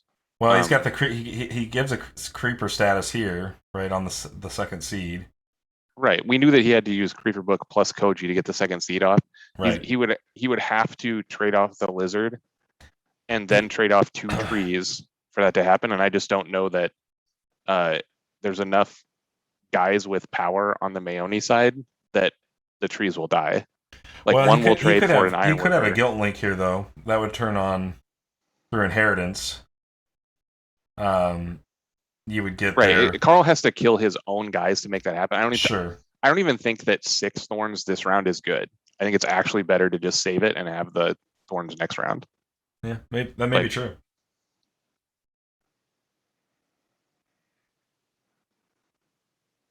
Lots of threats here on Carl's side of the board. Though it doesn't look like it. If you're new to Ashes and you're watching this game, this does not look like a board state where there's a lot of threats. But well, if you read Luminous Seedling, you know that there's lots of threats in play. yeah. Like it says put 2 of something into play. Even if it made 1/1s, it'd be crazy. Sure, but it doesn't. It makes 3 2s. Well, yeah, because when you think about what you actually have to do to make the 3 2s, you realize the 1/1s wouldn't be worth it. But in the current board state, where you just easily make a million 1/1s, like it would be just fine. But yeah. Okay. Yep. So that's the Gilder go Lizard down. eating a Gilder. That's very good for Carl because now the snake is essentially dead. If Carl wants it to die. Mm-hmm. I guess if he has root armor, it would take all 4, right? Because it would do PB guard, then 2, then 2, then yeah. So if he has root armor, it would take all 4 thorns to kill it and do 3 to Maeoni. If he doesn't have root armor, it just takes 3 of them. Mm-hmm. Cam says it correctly. If a mistake is made, damage coming through. Yeah, for sure. I think there's damage coming through anyway. No doubt. Because I just don't know what Maeoni could have now. Kaile's set up now to pivot into a burn scenario, right? So no. Well, double frostbite enables. You think he has 6 rounds? No, I don't think he has 6 rounds, but I think. Then how's he going to burn him to death? Well, you can still hypnotize the snake for 2, so you accelerate this. Okay, so you think he has 4 rounds? I think he's got the opportunity still here with this silver snake to potentially see the snake get larger. You're going to see the snake get larger off of the blossoms no matter what. And then if you hypnotize attack for 3 plus you're going to do 5, so you're at 9. Right. So the game plan is still just keep snake alive, which is not going to happen. No. But I think if you can get the snake in for 3 or 4 damage here, I think you're not completely out of this game as Kaile here. I don't think the frostbites have any effect on Koji's life total. Like he does not have 4 more rounds. I don't think he needs 4 more rounds. One more round. I don't think he needs 4 more rounds. So. Well, he's got 16, so he's got 12 left. He gets in for 3. So that's 5 rounds of frostbite only. If we assume one more snake attack, it's 4. He time powered to pull 1 status off of the seedling. That's cute. And it pumps the snakes, like whatever. So then if you do frostbite a creeper here, you go to 4. If you hypnotize through, you hit for 4, taking Koji to 8. You only have 1 dice left, take Koji to 9, so you're still 7 away with the top of the round. I mean, it's possible your snake lives, but it seems really hard. By using the nature dice on frostbite there, we know that he can't explosive growth this turn, this round.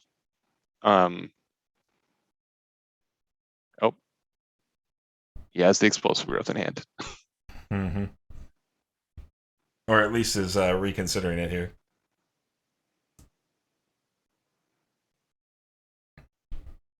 So if I'm Kaile, do you take your iron worker? Hang on. I don't think that they. Has he used a frostbite this turn already? No, they're working through this right now. because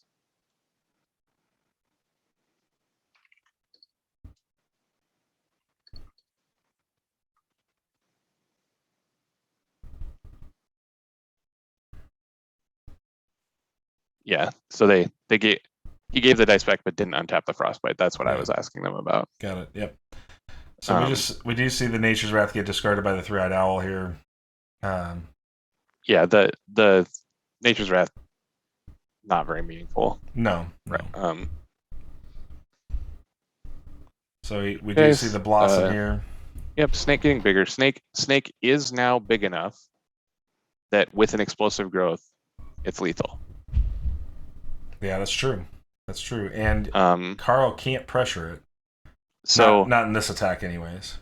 So if he goes explosive growth, and then he has to attack with Ironworker, I think. Into a Thorn. Just into anything, because he needs a main action. He has to go explosive growth, main action, and then next turn, hypnotize, kill him. Yeah, and he'll take 8 on the backswing if he attacks with Ironworker.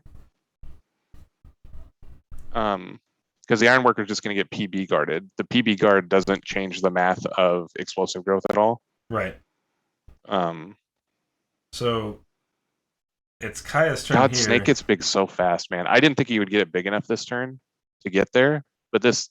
There's just he doesn't have the explosive. He doesn't have the explosive, so he's just going to get in for the 4 here with the Snake before it dies. That's too bad.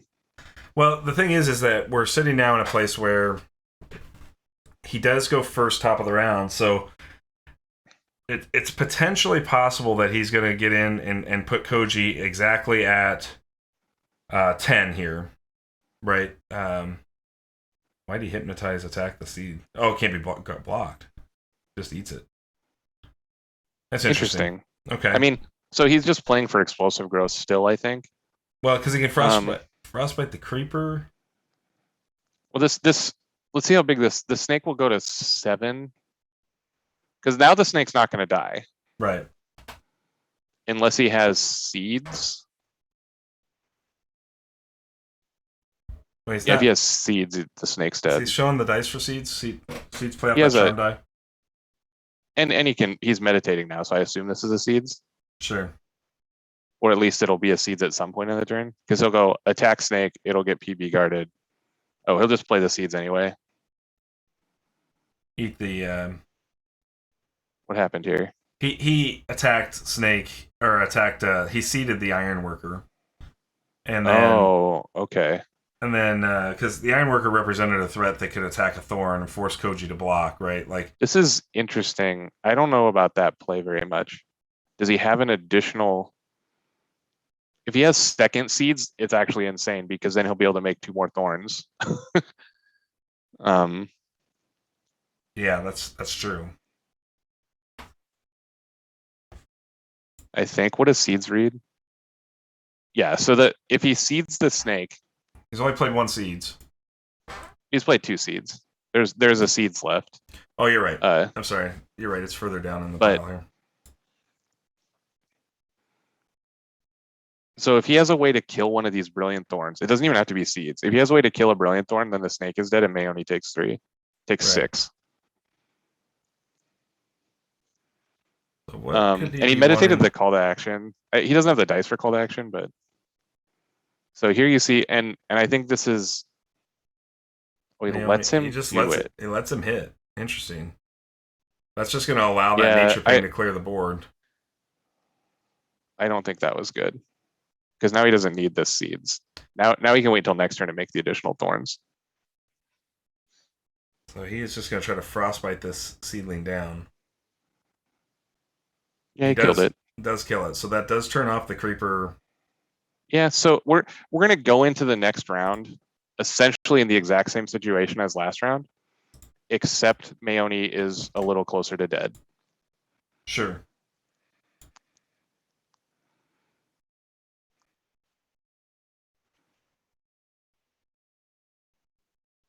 Again, I think that indicates that he did not draw the explosive growth last round. And he chose not to discard to try to reach it. Yeah, What, I mean, what does he have left in the tank here?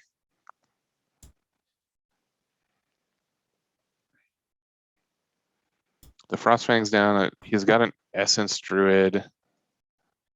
Um, so one of the challenges Carl's going to have here is how to turn this engine back on after being completely shut down here in round 3, going into round 4.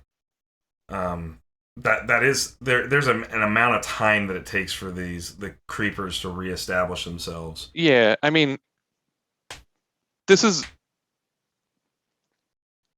he's a seed. He's like one step behind where we started last round, right? Because last round he started with the seed in play. But last round he essentially made 3 seeds. So he didn't make a bunch of thorns, but he forced him to deal with 3 seeds. So this round, you're going to see him make 2 seeds, probably very easily, and then put Maeoni in position that he has to deal with 2 seeds. Yeah, the thing you have to be careful, like what you have to be worried about again. To your point, is the Maeoni player has an opportunity here if they have explosive growth to just pressure and have a pretty safe snake now this round, right? Like, because you've got PB guard up, you can shoot down the second creeper, and really put yourself in a place where, I mean, what do you do? The Gilders are maxed out here on the field. Command strikes are going to start to open up here. The tools for Carl are running out, right? I mean, he's down to 5 cards total in deck. Carl threatening the seeds again here. So he just takes the 2 from the creeper here. Maeoni has to have a Golden Veil now, right? You would think. There's 2 left in the 12 or in the 11 cards. Doesn't she also have her own Fate Reflection? Yes, that's a possibility, but the dice is not up for it. So he meditates. He's gonna play an must, Essence Druid. Must have Essence Druid. No, he's gonna go into Magic Siphon land. I'm not sure I agree with that. He's trying to mill him now. Yeah, well, he's down to 8 cards. Activate Owl and yeah, I don't like that. I think you're because now the snake's dead. Yeah. I think you're a long ways from winning on mill here, right? Like even if you get all of these 8 cards gone through Magic Siphon, you're a million miles away from an actual fatigue win. What, 12 damage? Yeah, I mean he's got owls, but like those owls are not all gonna survive this turn. And you have to you can get attacked by one set of thorns this turn, but that's it. Like, I mean, technically you get hit by a 3rd one, but if there's a 3rd one, there's also a 4th one. So, well, certainly, I guess Carl rolling poorly this round made the Magic Siphon a little better. Yeah. Does it show their rolls at the beginning? No, it doesn't. So no. He meditated 1 time.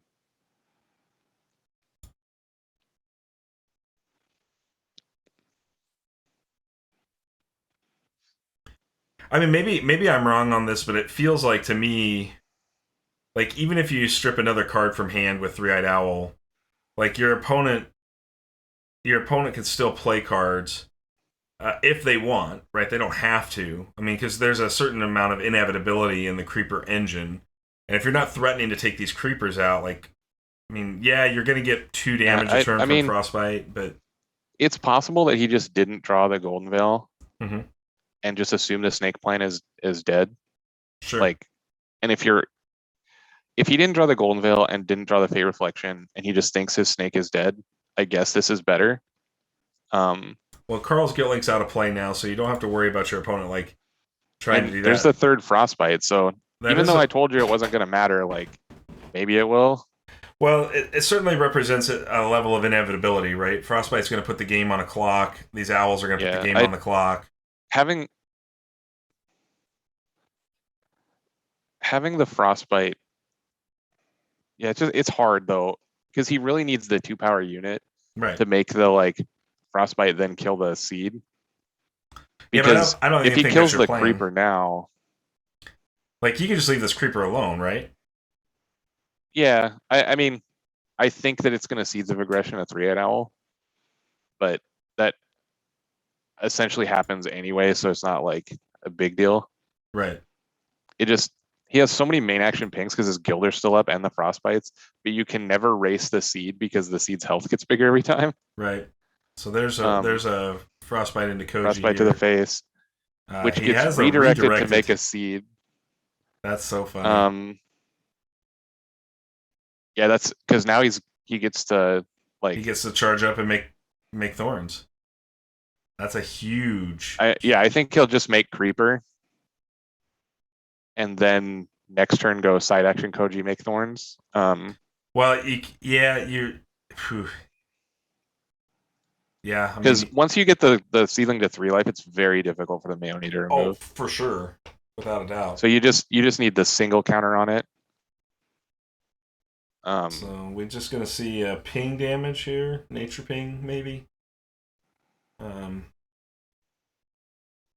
I guess if he nature pings it, you have to double counter it.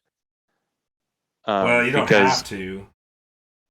Well, you do, because if he nature pings it, because he doesn't have second frog, he can't. Right. Yeah, okay. He'd have to meditate into second frog here, and that's just going to give the seed the time it needs.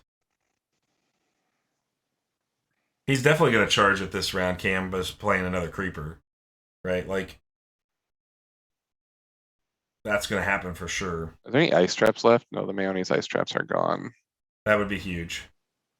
Although Ice Trap doesn't stop the focus effect from the creeper. I learned that the hard way in my match but this week. it does kill a 3/2. Right. I guess he would have just used it on the seedling if he had it. Yeah, because you just stop 2/3/2s at that point. Yeah. Yeah, did he meditate the other explosive growth? I can't believe that he bailed on the snake. I'm flabbergasted. Because if his 2 golden veils are in the last 6 cards, his next round draw is going to be awful. Right. I mean, we don't know for sure on that, obviously, but I mean, I suppose I just can't think of why you'd let the snake go. I suppose you can make Gilder here. You can't explosive growth it, so you're kind of stuck. Like, you're gonna take some amount of damage here. I mean, yeah, the explosive growth doesn't mean essentially anything without the snake in play because the hypnotize is gone. So it barely even means anything on snake because there's these Gilders in play that.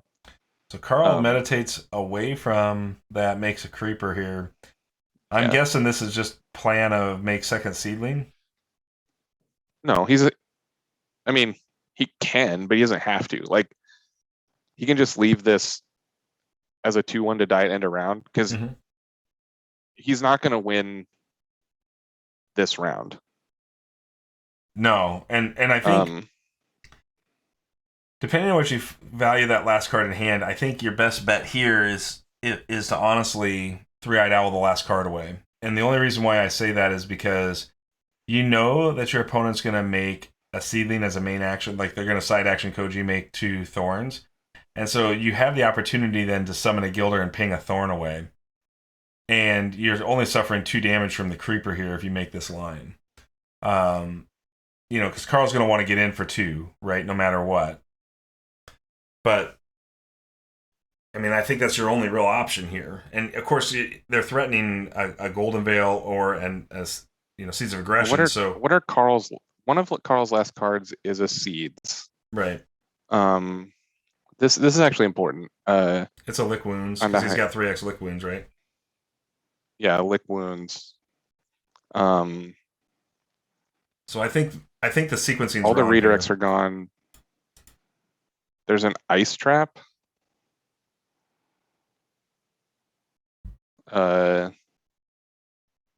Ice trap, Seeds of Aggression, Lick Wounds. There's the Blossom. So again, my takeaways were such that and a million Raptor Herders. Yeah. All 3 Raptor Herders. Wait. Yeah. Is that right? Yep. There's no Raptors been played by Carl yet. Okay, so Ice Trap, it's 3 Raptor Herders, a Lick Wounds, and what was the other thing I said? The Seeds. seeds.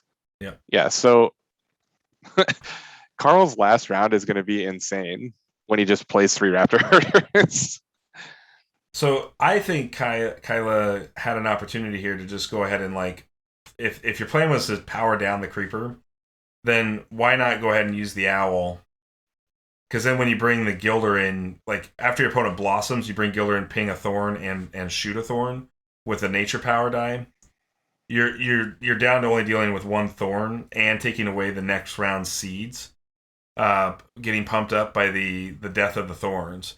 So, Oh, he's trying to but roll it back. But even in rolling back, like I don't think the charm power means that much, depending on what he's got in hand. It's right. possible He's saying he wants to roll the charm power back. Yeah, like, but I'm saying like I mean, regardless if that's your plan or not, I think you can take 2 damage and adequately defend 3 damage from one of the thorns and turn off the seedling charge. This is my issue with creepers in general. Is like there's such a brain burn to play against because you have to know how they're going to handle a given scenario or sequence. And the fact that he made the seed here like this, like just tells me like, okay, like you were on plan to kill the seed anyways, so you might as well have killed the thorn. And I don't know what's the correct play here. Like right now, Carl can't get in with these 2 brilliant thorns. So if you can kill the seed before Carl gets out of here, like, I mean, so the benefit of what he did here was he has frostbite plus frog to kill this seed. Right. And what Carl is showing right now is, and when we talked about the cards in his deck, like he literally has no way to make this seedling turn on. Right. There's the raptor. Yeah. So now we'll see if he wants to kill this. I think you still have to kill the seed, unfortunately. You do. You can't shoot the raptor. You're just going to get pummeled by raptor herder and hatchling for 3. You're going to take 3. Yeah. Well, I mean, that's not like that big a deal. It's a big deal because you're still going to lose your Gilder and your 3-eyed owl to blocking the thorns. Yeah, but we knew that anyway. The raptor herder did not change that. That was already guaranteed. Sure. So the raptor surviving the next round is kind of unfortunate. Let's see. Does he have a Nature's Wrath? He does have a Nature's Wrath left. If his last card is Nature's Wrath here, that's pretty big, right? It's pretty good. I mean, it's not insane, but it's pretty good. Well, you're gonna at least 2 for 1 your opponent. Well, you'll 1 for 1 him because the Raptor's a 2 for 1. Like, and you'll have already taken 3, so it's not super good. But that's, I imagine that if you have it, you have to play it.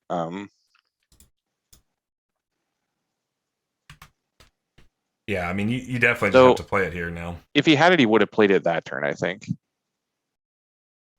Because you didn't have to kill the seed that turn.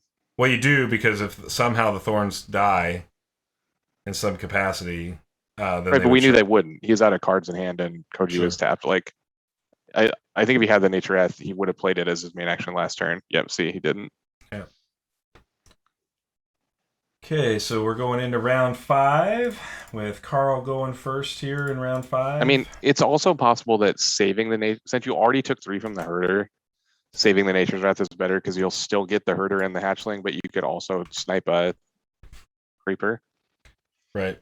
Or the 2 additional raptors we know he has. Right. Though he can just attack, like, okay, so he made a seedling. I was going to say he can attack with, like, Gilder, hatchling, herder top around if he wanted. Yeah, I mean, and maybe that's the right attack, just because you put pressure on. I mean, you still put a lot of pressure here, right? Your opponent. I feel like he has to play Nature's Wrath if he has it. It's going to Magic Siphon here. Yeah, the Magic Siphon actually doing some work. So go into the turtle. I hope he knows that Fate Reflection can't stop seeds. Yeah. I think you've got to be on, like, summon a Gilder, ping I don't know if you ping the creeper. I would kill the hatchling Yeah, I think so because too. killing the creeper, like, at least make Carl work for killing the creeper. Like, Right. Yep. Yeah. Don't because set it up. your guys don't trade for creeper, Right. so he can't just run it into something. If you block it, it doesn't die, and he still has to like sack it. So he's gonna attack. I'm sure we'll see He's Maeoni gonna kill guard the this. owl. I Mao- don't think she will. nope, Yeah, she didn't. You're right. She let that I owl I go. think he I think she wants the life points because she knows that Carl's gonna have to discard cards to make another creeper here. Right. Um, so just like staying alive Back on snake. is Back on snake. well, you definitely activate the books you have at this point. Like Sure. you're not back on snake, you're back on here's a blocker, right? Right. And potentially how this turn goes, like maybe it'll be good. Well, because Kaile could have their Essence Druid, right? So they could bring back Hypnotize here as a late round potential. I guess, yeah. And then you've got Command he does Strike. have Essence Druid in his like better than 50-50. Right. Though I don't know that you can afford to play Essence Druid and spend 5 of your remaining 7 dice to do that. Sure. When you don't know that your snake is going to be big. Well, they definitely are meditating the Magic Siphon away, so but maybe I think he's going to get the Magic Siphon back. Yeah, I think you're probably Though right. he can't do that because he needs the horse to play Essence Druid. Right. So it's probably back to the Hypnotize. Okay. Yep. All right. This game has been a whirlwind of like how the Maeoni is going to win. It's obviously. Kaile is doing everything in his power to navigate this successfully. I think that I don't believe Hypnotize will be activated this round. No, I don't think so either. I think the plan is to keep the snake alive. So here comes Gilder. Oh wait, never mind. Well, Essence Druid is pretty nice here as a blocker. Right, Essence Druid is a good unit to have. We know he still has the seeds, but he has to discard a card to play seeds. Mm-hmm. I mean, this game made Magic Siphon look really good, but what actually happened was Carl rolled 5+ basics in the last 2 rounds. Right. And anytime that happens, obviously Magic Siphon's going to look good. And I can't definitively say that Magic Siphon wasn't great this game because it was. But I think everybody knows how I feel about Magic Siphon. Like it's just I still don't think it really does what you want it to do. And Carl's like talking about the roles that we were just talking about. You got 15 minutes of sudden death. I'm not sure this game will go to sudden death, but it's possible that this game could go there. I doubt it. 15 minutes is a long time, and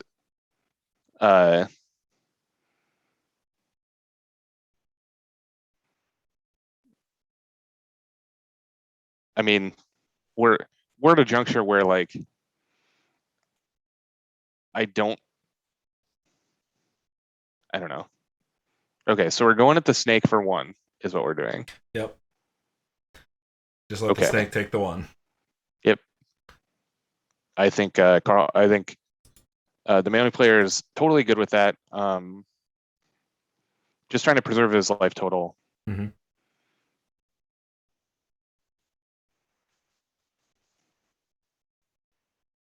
He needs to summon an owl. I think so too. Like before the next. No, it doesn't matter. Because we know he has seeds in hand. Mm-hmm. At any time he could meditate and seeds. So, which I guess essentially he's got the dice up for seeds anyways, right? Because seeds can be played off. Because they toss it, yeah. So off the charm. So, but I guess like you still should just make an owl because he kind of has to seeds it, and if he seeds it, he's still down a card. He goes down a card, and on top of that, and he spends his seeds. Which is like one of the best cards he has remaining. Right. It's just kind of dumb that this game was decided and not decided yet, but like the reason that the like snake like pivot off snake plan worked was that Carl just rolled so many basics. Yeah, I can't say that that's not to Kaya's credit because he made that decision after seeing the bad roll last round. Well, I think he's got an opportunity if Kaya really wants to punish here at some point, because it's back to Kaya. Like Kaya has the opportunity here. I mean, You should just make Carl. Owl. Well, you can actually, because he doesn't have any more golden veils, right? You can go ahead and frostbite into, and he used the nature power, but I think if you frostbite into that seedling, then you have command strike online with your essence druid to kill the seed.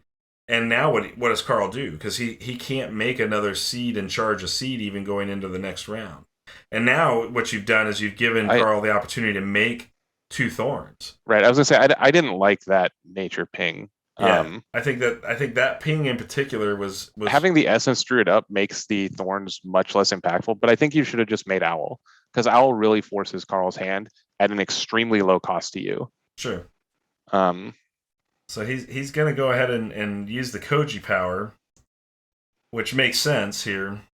And I'm certain that he will discard a card or meditate. I guess he can't meditate the book away to make the next creeper. No, he's going to have to med a card from hand, so it does represent at least one damage. He passed his main. Here we see Kaya spinning a turtle. Yeah, so he's just... Oh, he just rolled and he passed? What is going on? Kaya goes first here. So Kaya has first here. So to do what? Kill the seed, I guess. Koji takes 1 more damage here. Weird. That's a weird sequence. I'm not sure. You had the Koji stack. I think you should have made an Owl.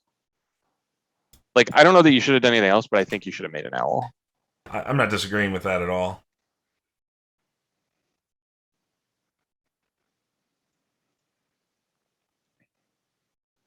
Like, what are you going to do here? I mean, you gave him all these dice. If he plays explosive growth right now, I think Koji's dead. Sure. I just think Koji was dead if you made an Owl also. And it's possible Koji's just dead, period. Sure. But does meditate a frostbite away and meditates the Gilder from the top of the deck. Or from hand, I'm sorry. Makes a Gilder. Shoots a Gilder. Why would we shoot the Gilder? I don't know what's going on. Like, you should shoot the seed, because even if Carl charges the seed up, he can't charge it enough for you to not command strike it down. And you know Carl doesn't have the golden veils anymore. Is he just like trying to get the snake to lethal? I don't get it. Because snake is lethal with a single explosive growth, right? Snake would go to 12 or 10 attack. That would be lethal, yeah, for sure. And it's not actually lethal because we know he has a lick wounds. Right. Because his cards are seeds, lick wounds, herder. There's the explosive growth. Yeah, so now Carl's forced to lick wounds. Is lick wounds a side? Or is it a main? Lick wounds. Oh, it's either. Yeah. So he can next turn he can go but the frostbite does help your... That's true. The frostbite will lethal him too. But he's gonna go blossom lick wounds and then die to snake plus frostbite in 2 turns. Actually, if he blossoms here, the snake goes to 12 and that's lethal even with... Oh, right. He can't blossom either. Yeah, he's stuck. He can't make that seed. He's forced to lick wounds and make a nothing side action. I guess he could like wolf the 2 hearts. Yeah, you got to give it to Kaya here. This is really good because this last frostbite represents the lethal as well. So you just go last frostbite, and then even if they lick wounds, they're still dead on the hypnotize attack for 10. And oh wait, hang on, we got command strike here, I think. Do we? Oh yeah, he's just gonna go ahead and eat that now. Wait. What happened? It just says Luminous Seedling is destroyed. Yeah, he command strike the seedling. I don't think so. I think that he tried to blossom and just chose not to put guys into play since they're going to manual mode. Oh wait. Yeah, he asked what he did. He's adding the status back here. So he clicked on it to blossom and changed his mind. Yeah. So we're gonna have to roll that snake down 1 as well. Yeah, this is super interesting. Yeah, he said I can't do it because it'll give you a token. Yeah, we just talked about that on. Right. Right. He says I think I'm stuck, and I agree. Because he can play the lick wounds, it will buy him 1 turn. He'll get frostbitten. He can't gain any more life, and he won't be able to swing for 7.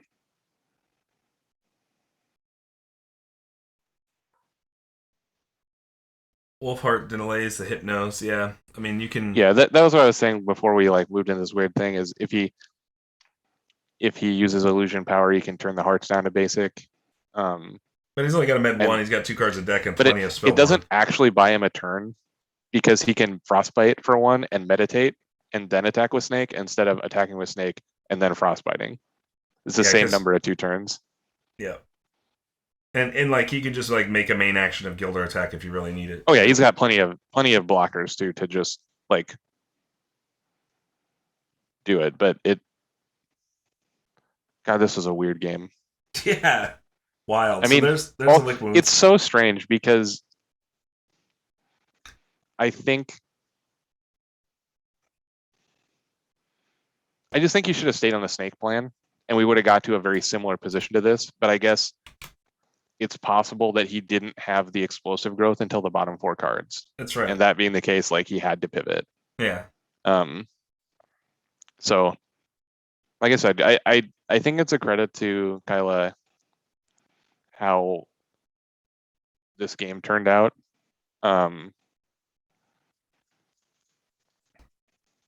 So is he going to play Nature's Wrath to stymie him out of some blood points?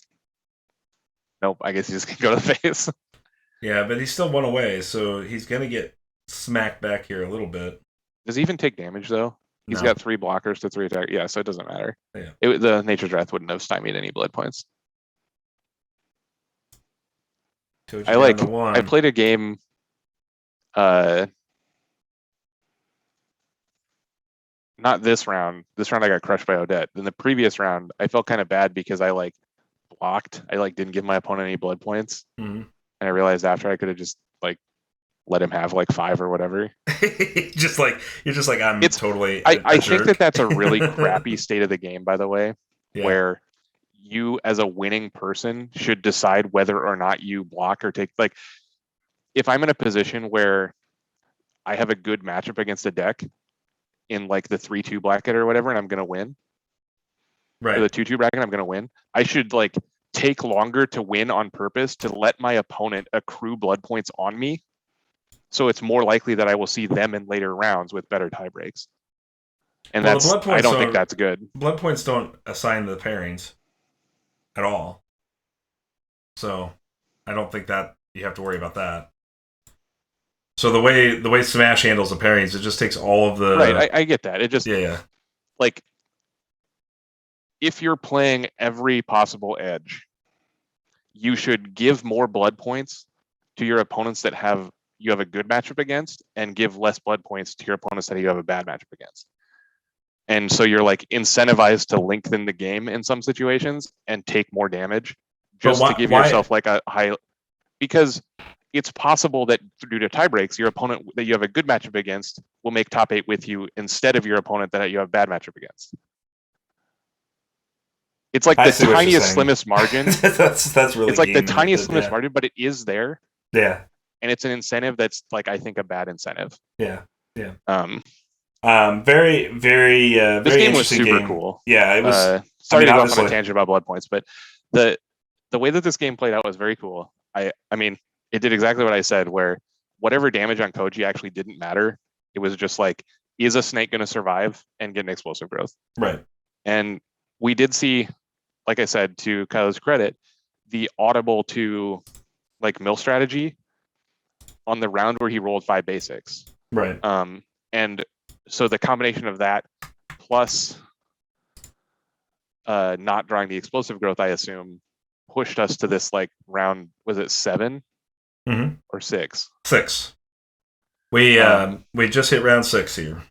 So and they got it done in the 70 minutes. Roughly 5 minutes to spare, I think. So again, even in this super grindy matchup with lots of decision points, I think the time limit worked correctly.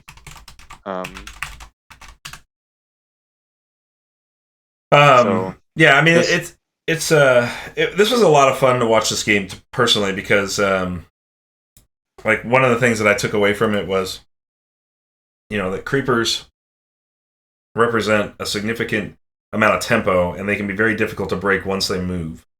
And it takes it takes a specific set of sequences or play styles from a player to reset that chain. And even when you reset the chain, you're not guaranteed to win at that point, but you buy yourself enough time to potentially win. And that's what we saw happen here for Kaile, where he was able to reset the chain through a combination of misplay from Carl and just a well-placed Frostbite Nature's Wrath or Nature Ping. And I'll tell you, that might have been the best Ironworker I've ever seen. It was really good. It was so good. That was like really, the Ironworker you dream about.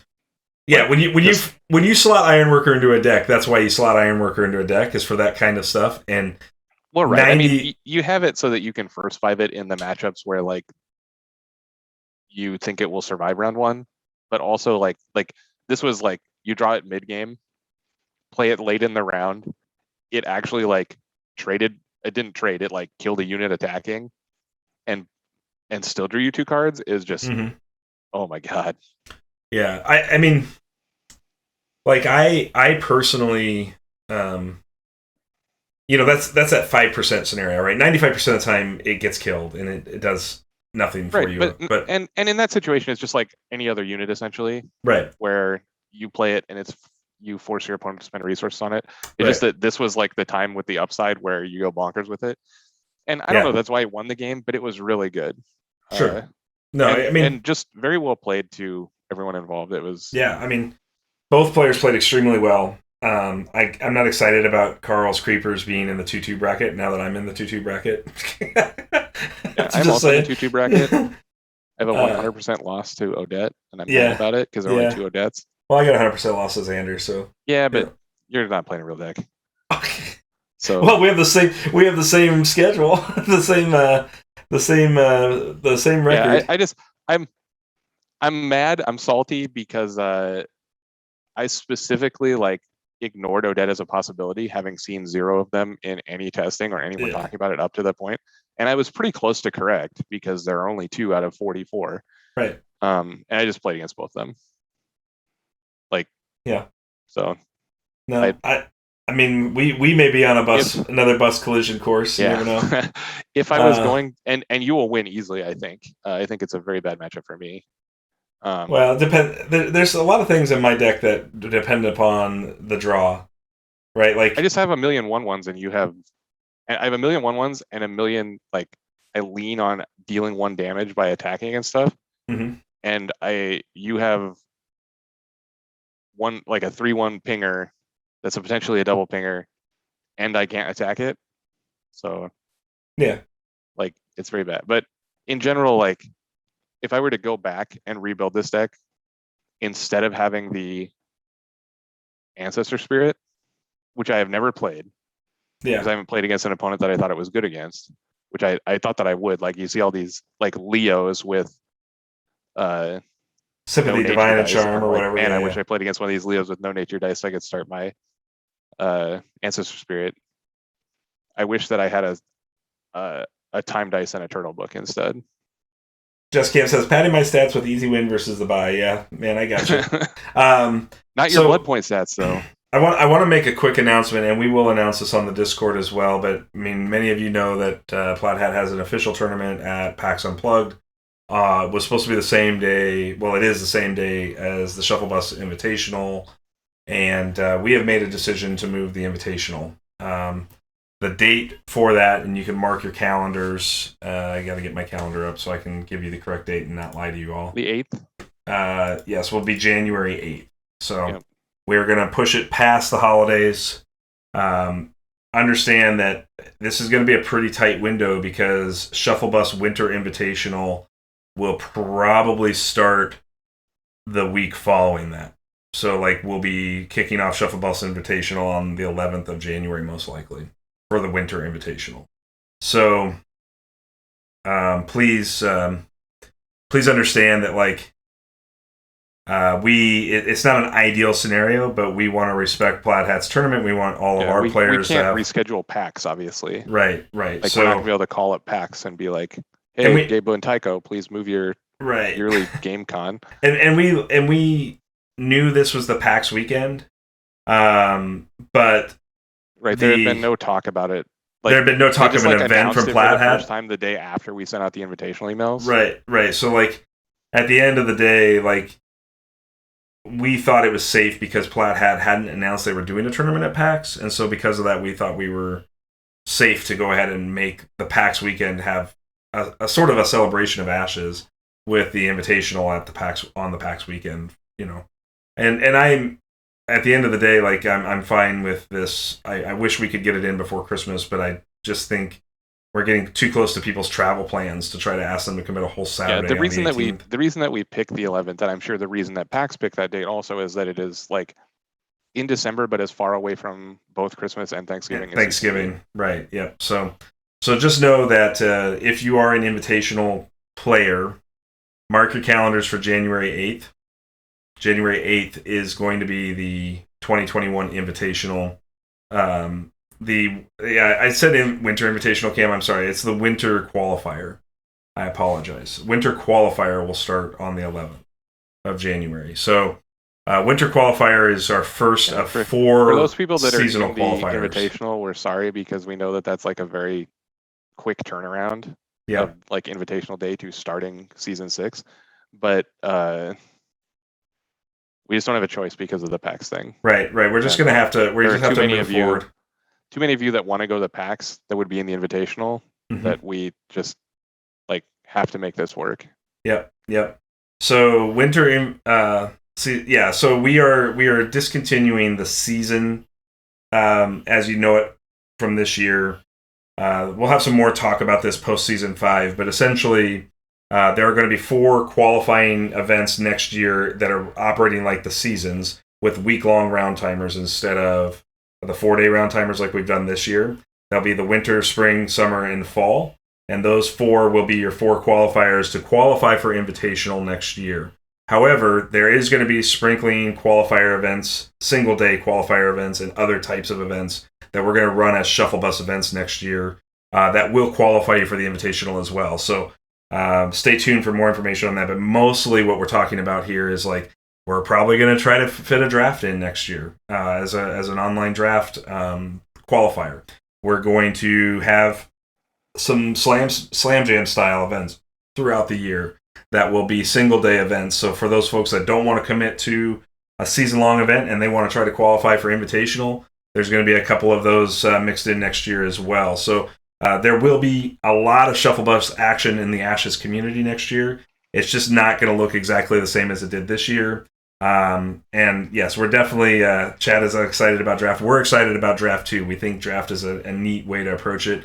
Understand that if these events come in the way we think they're going to come in, Invitational will probably look a little different, and we'll have more information on that next year as well. Because I think one of the things we want to do is see the best player at all facets of Ashes be crowned the champion, and that includes drafts. So there may be a little bit more involved Invitational next year. We'll look at that in greater detail. And if it really can work out, I would love to have some in-person qualifiers as well.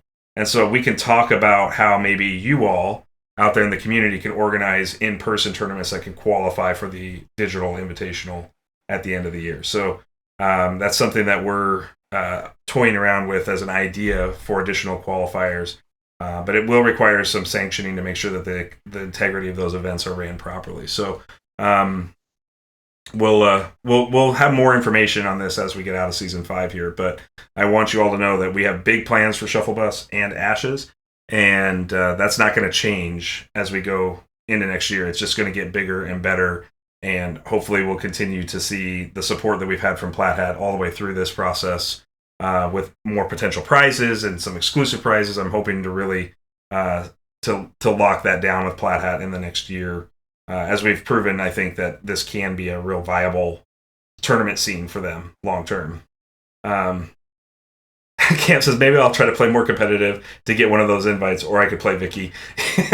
Well, Cam, here's what I'll say. You can pick one, right? Like, here's what you can do. You can like play one tournament competitive, get your invite, and then you can play Vicky to your heart's desire for the rest of the year in these events. You know, I mean, nobody says you can't. So, one of these events should be a Vicky only event. Yeah, nah, I'm probably not gonna do that, Kaile. But I appreciate the sentiment. No Cole offs, no Vicky offs. That sounds like a miserable experience for a lot of people. But I mean, hey, if somebody in the community wants to organize a Vicky tournament, by all means, go for it. I'm not gonna stop you from doing that at all.